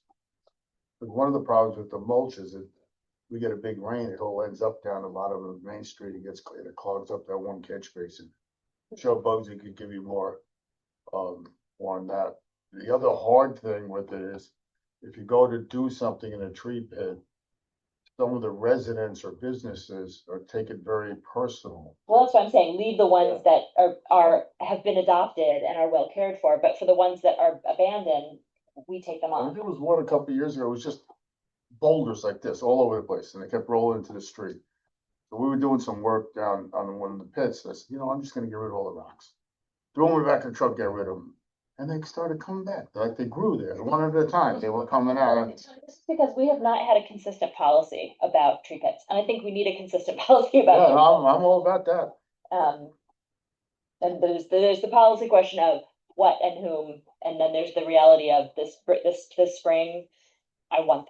We've got money this year to do it in the spring, out of what we've allocated for general funds. So as we think about closing out this budget year, which is a separate discussion, but getting it set in the spring and then carrying it forward in the next budget cycle.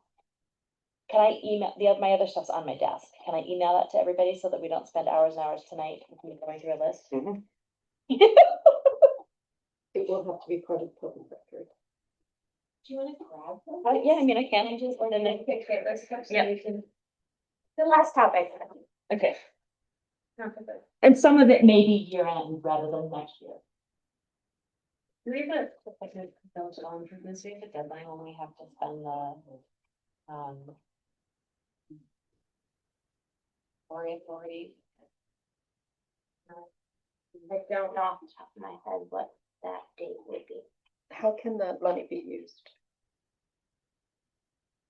Village hall improvements is how it was allocated, given that it's the dormitory authority.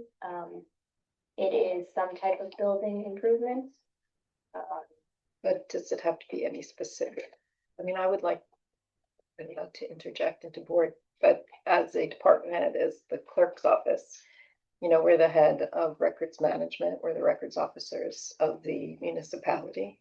And our record keeping space is really antiquated and also compromised by the fact that a lot of things are in the basement and in areas that have previously been flooded. And I would like us to invest in record keeping, serious file cabinet shelving and maybe even off-site storage, not to mention the digital component of records keeping. And I was looking into a grant, so I thought we could discuss that at some other point. There's a grant of if each municipality can get about $75,000 the deadline for that is April 1st. You don't hear about it until the summer, so this could be just down the line, but if there's some dormitory funds that could go to that, I think even our space in this building could be utilized in a more logical fashion for storage. The conversation started, Laura asked when we have to spend the dormitory authority funding. We check in with them periodically. We don't have a deadline for spending, but I would like to get the work done. And I asked Tony to come, and Will Angelillo, they can't do the work of designing the roof, but they can help us put an RFP out to get the roof designed and then get that done. Because we can't do a lot on the inside until we make sure that the building is watertight. Yeah. So now that we have extra hands on deck, we can start moving up forward on that again. But yeah, those are completely legitimate. Just when you walked in the office into the front space and said, this whole wall should be filing cabinets, I thought, like we've been looking at it for how long, and yeah, it's totally lost space in the front. All right, you want to know my list? Yeah.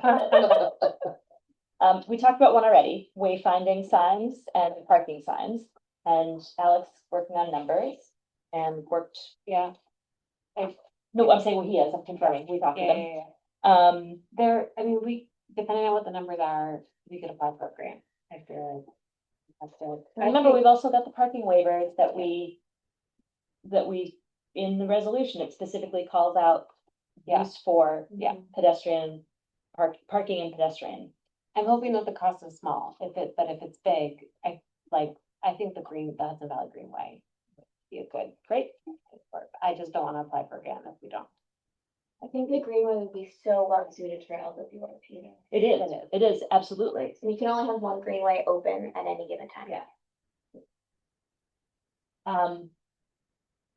At the crosswalk in front of Village Hall, it is a wide intersection at Fair Street. People are constantly U-turning and they pull onto the sidewalk to U-turn. I think we need bollards at the crosswalk at that particular intersection. Maybe a policeman might help a little bit. Look, I'm telling you, we do spend time with the officers. It's like shooting fish in a barrel. How about a camera? I've sat on the terrace at Le Bouchon and watched someone do a U-turn directly into the door of the police officer sitting in his car. Really? Yeah. That was a bad day for that person. Let's not trash our police officers. They do Oh, I'm not when they catch people, they're able to do it. But the reality is we have one person on at a time, and they may not be at that intersection. And this intersection is dangerous. And it's not just the U-turn, it's the fact that they see that wide pedestrian way and it's open for the police cars in front, and they take advantage of it and often drive onto the sidewalk. What I'm suggesting is really straightforward, just at that intersection, concrete bollards so that people cannot drive onto the sidewalk. I know it doesn't look great, but it's a safety issue. I'm throwing out that idea. Maybe someone else will come up with other better ideas. I don't want to be misunderstood. What I was saying was, even with the presence of the police Oh, yeah, officer, people people are- aren't dissuaded. I mean, Oh, people no. can pull them over right away. Yeah. No, in fact, I've watched a particular officer walk on foot and go, pull over, Mhm. because they don't care. Hmm. So for your consideration. The RRFB, the crossing signs, the crosswalk signs. I don't know if this is a discussion, as the court settles in with the new clerk and the new justice, I think over time, we need to talk about a part-time clerk who deals with parking, but we're not there yet. We're not anywhere near that. That's just a think about as we put the budget forward. We need new AEDs, you know, February, the defibrillators. Yep, we need them. We need 2 in Village Hall. We need them at the water and wastewater plants. The one I'm not sure how new the one at Highway is, but Village Hall and water and wastewater need them. Ours is old. Do police officers have them in their vehicle? They do have them in their vehicles. Oh, I have 4 cars written here. That's what it meant. Thank you for saying I know. grants for that are from like United Way and places like that. I seem to remember when I was with the Red Cross, I don't know, but that you we can got a look whole into it. bunch of them donated from, I'm pretty sure it was United Way. Check it out. Okay. Town hall, we have We a, need them for the budget? Hmm? Well, we need defibrillators when we do the budget? well, if we're buying them, we need to have a number for them, but if you think that you can get them donated, then that we know we He's can use that questioning money. whether we're gonna need them as we go forward. Oh, in the budget? Oh, yeah, like tonight, totally. Like in the next 10 minutes? Yes. The budget isn't that. It's Oh, not wait. clearly, There's more It is- in the next 10 minutes? this has taken all of my humor, clearly. Town hall, the garbage can in front of town hall is ours. It's rusted and falling apart. We need a new garbage can there. And I asked Bugsy to look at, like, are there others that need to be replaced? So we buy them once. Those are not cheap. I know, it's a really exciting list. Like, I was like, oh, they can't wait to watch the I just cannot wait to replace that garbage Getting can. more exciting. And the other thing I wanted to think about, is, we transitioned to a new website. It looks better, but that website needs to be optimized, and Marjorie does not have time to do it. And my thought was, put it out on RFP. We have so many people in this village who do web stuff. Get somebody in to help us optimize it, improve the searchability, add content. Because none of us, we keep having this fantasy that we're gonna do it, and we don't have time to do it. I don't know what that looks like cost-wise.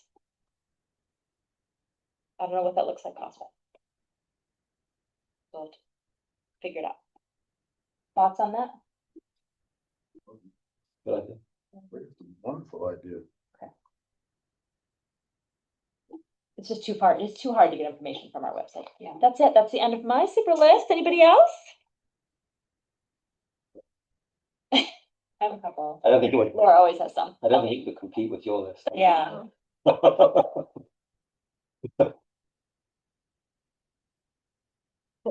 This one's small, you guys have heard it from me before, but if we expand the food scraps, I think if we go the option of twice a week, I think it would be an additional $1,000. Something like that. So I can get you numbers, but It's a small cost that people makes love people it. really happy, people love it. and it's keeping that out of the garbage stream. Yeah, But we already did that.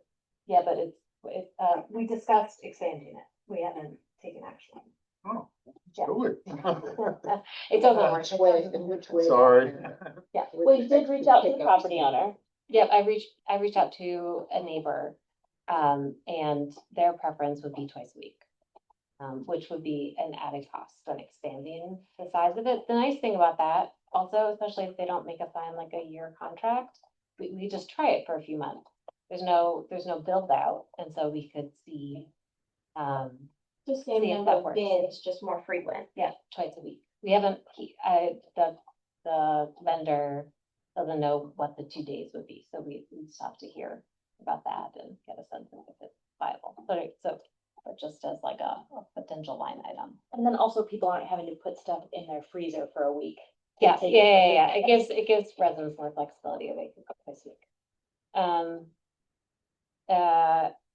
I thought that I would look into the WIA for water, which would be another grant because Matt Krug had some big water plant needs.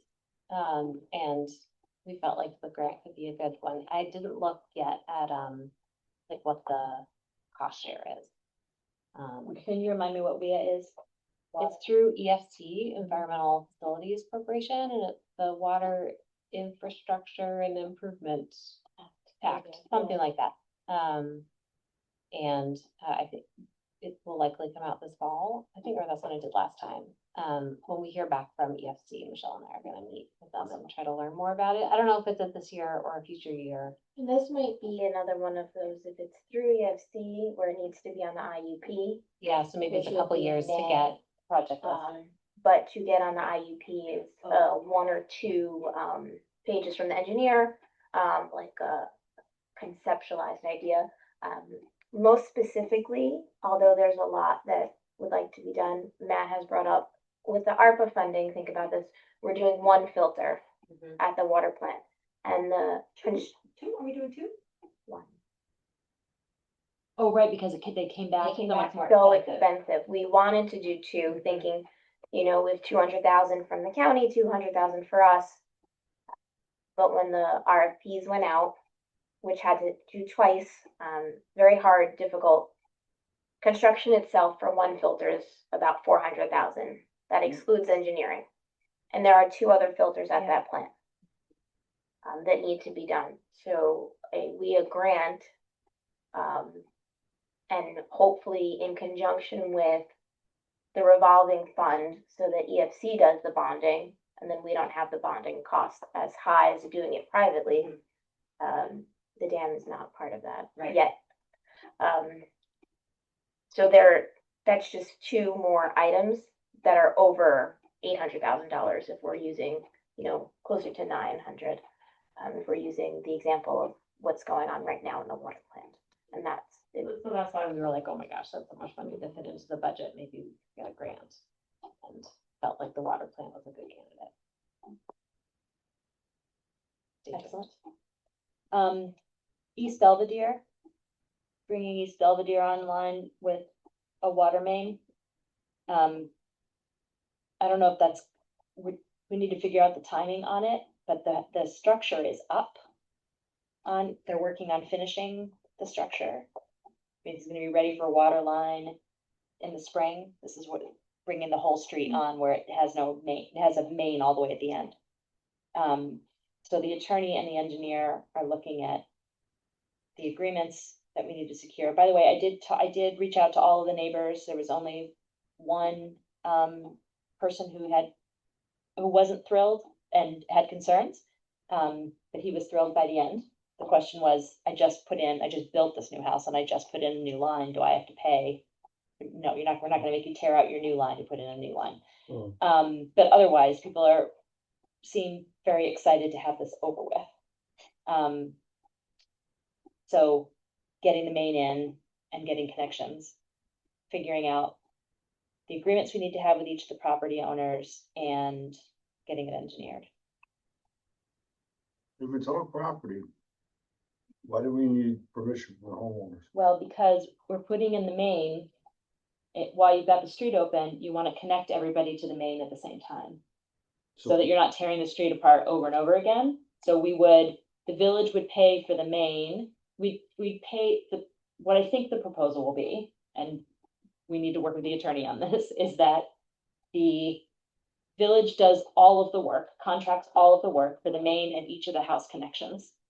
And then the property owners either repay upfront or it gets repaid by adding it to their water bills. That's the part that the attorney's looking at right now, is can it be added to people's water bills? What I'd like, Because under the code, we're in charge of the main, they're in charge of from the main to the house.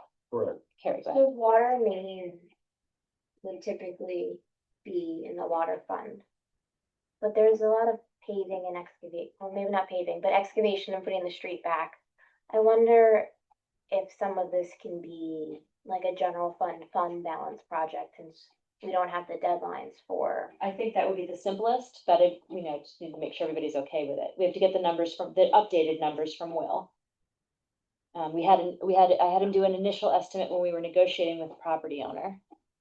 The man is building the house. But he now needs to update it with connections, et cetera. Are we bound by any rules to give this guy water? I know we want to do it, but when he got his building permit and all that, are we bound to a certain date to give him service?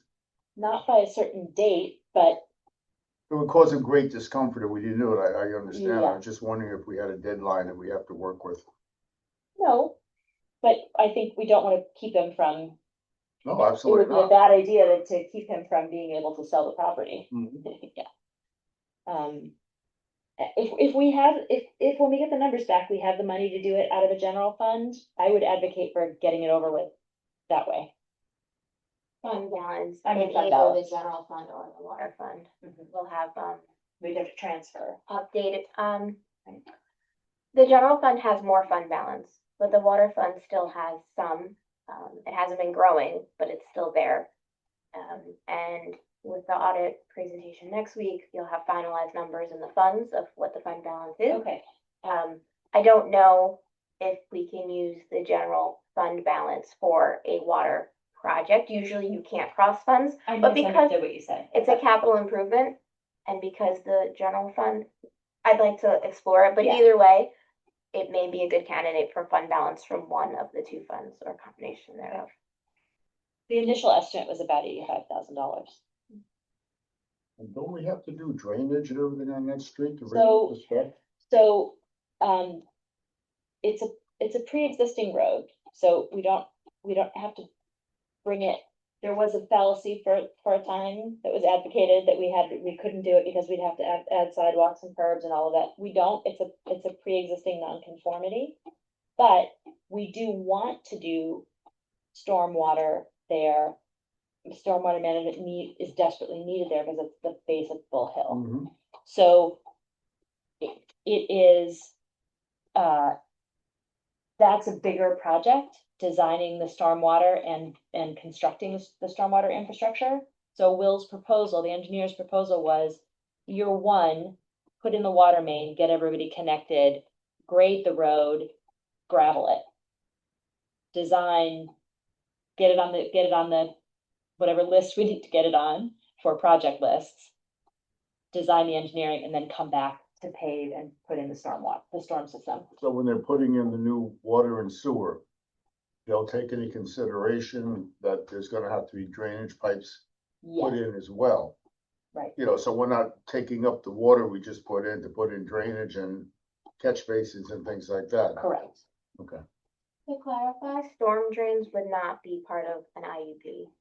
It's just, so we're not assuming that we can get funding, the storm drains is completely separate than water and sewer. Whatever project list we need to have, I mean, we have it on our capital list, on our work list, but as we're thinking about funding sources going forward, keeping it in mind.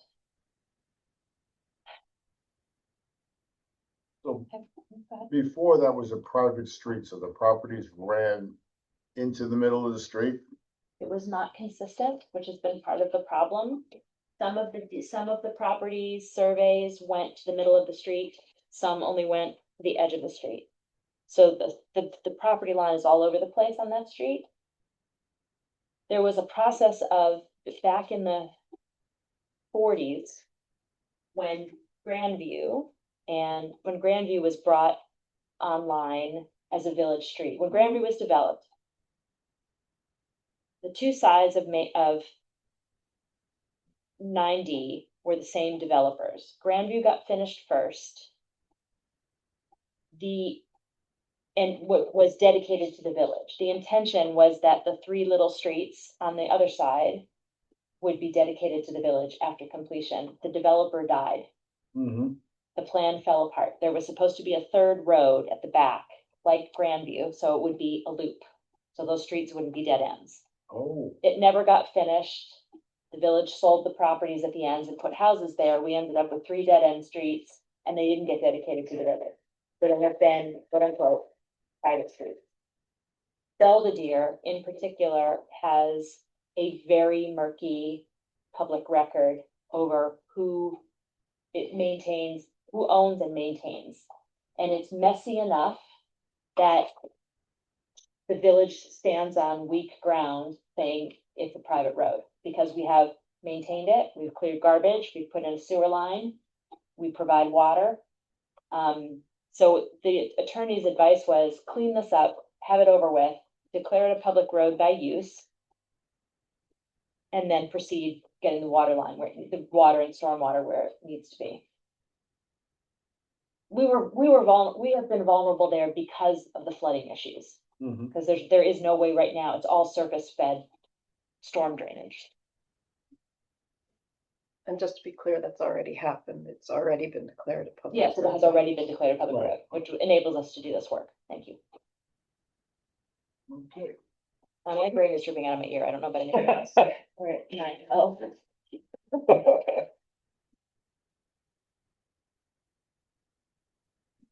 Motion to adjourn? Yeah. We need to Oh. approve the vouchers. Oh, vouchers. Thank you. You do have one item left. If you're not eager or anything. Thank you, Michelle. for the detail. Yes. Yeah. It's very good. Who has the, I make a motion to approve bill batch number 8368 in the amount of $178,419.23. second? All in favor? Aye. Now we can have a motion to adjourn. Tell me what, who named it? Make a motion, we adjourn the meeting at whatever time it is. Somebody want to? 9:13. Second. All in favor? Aye. Aye. Thank you, everybody.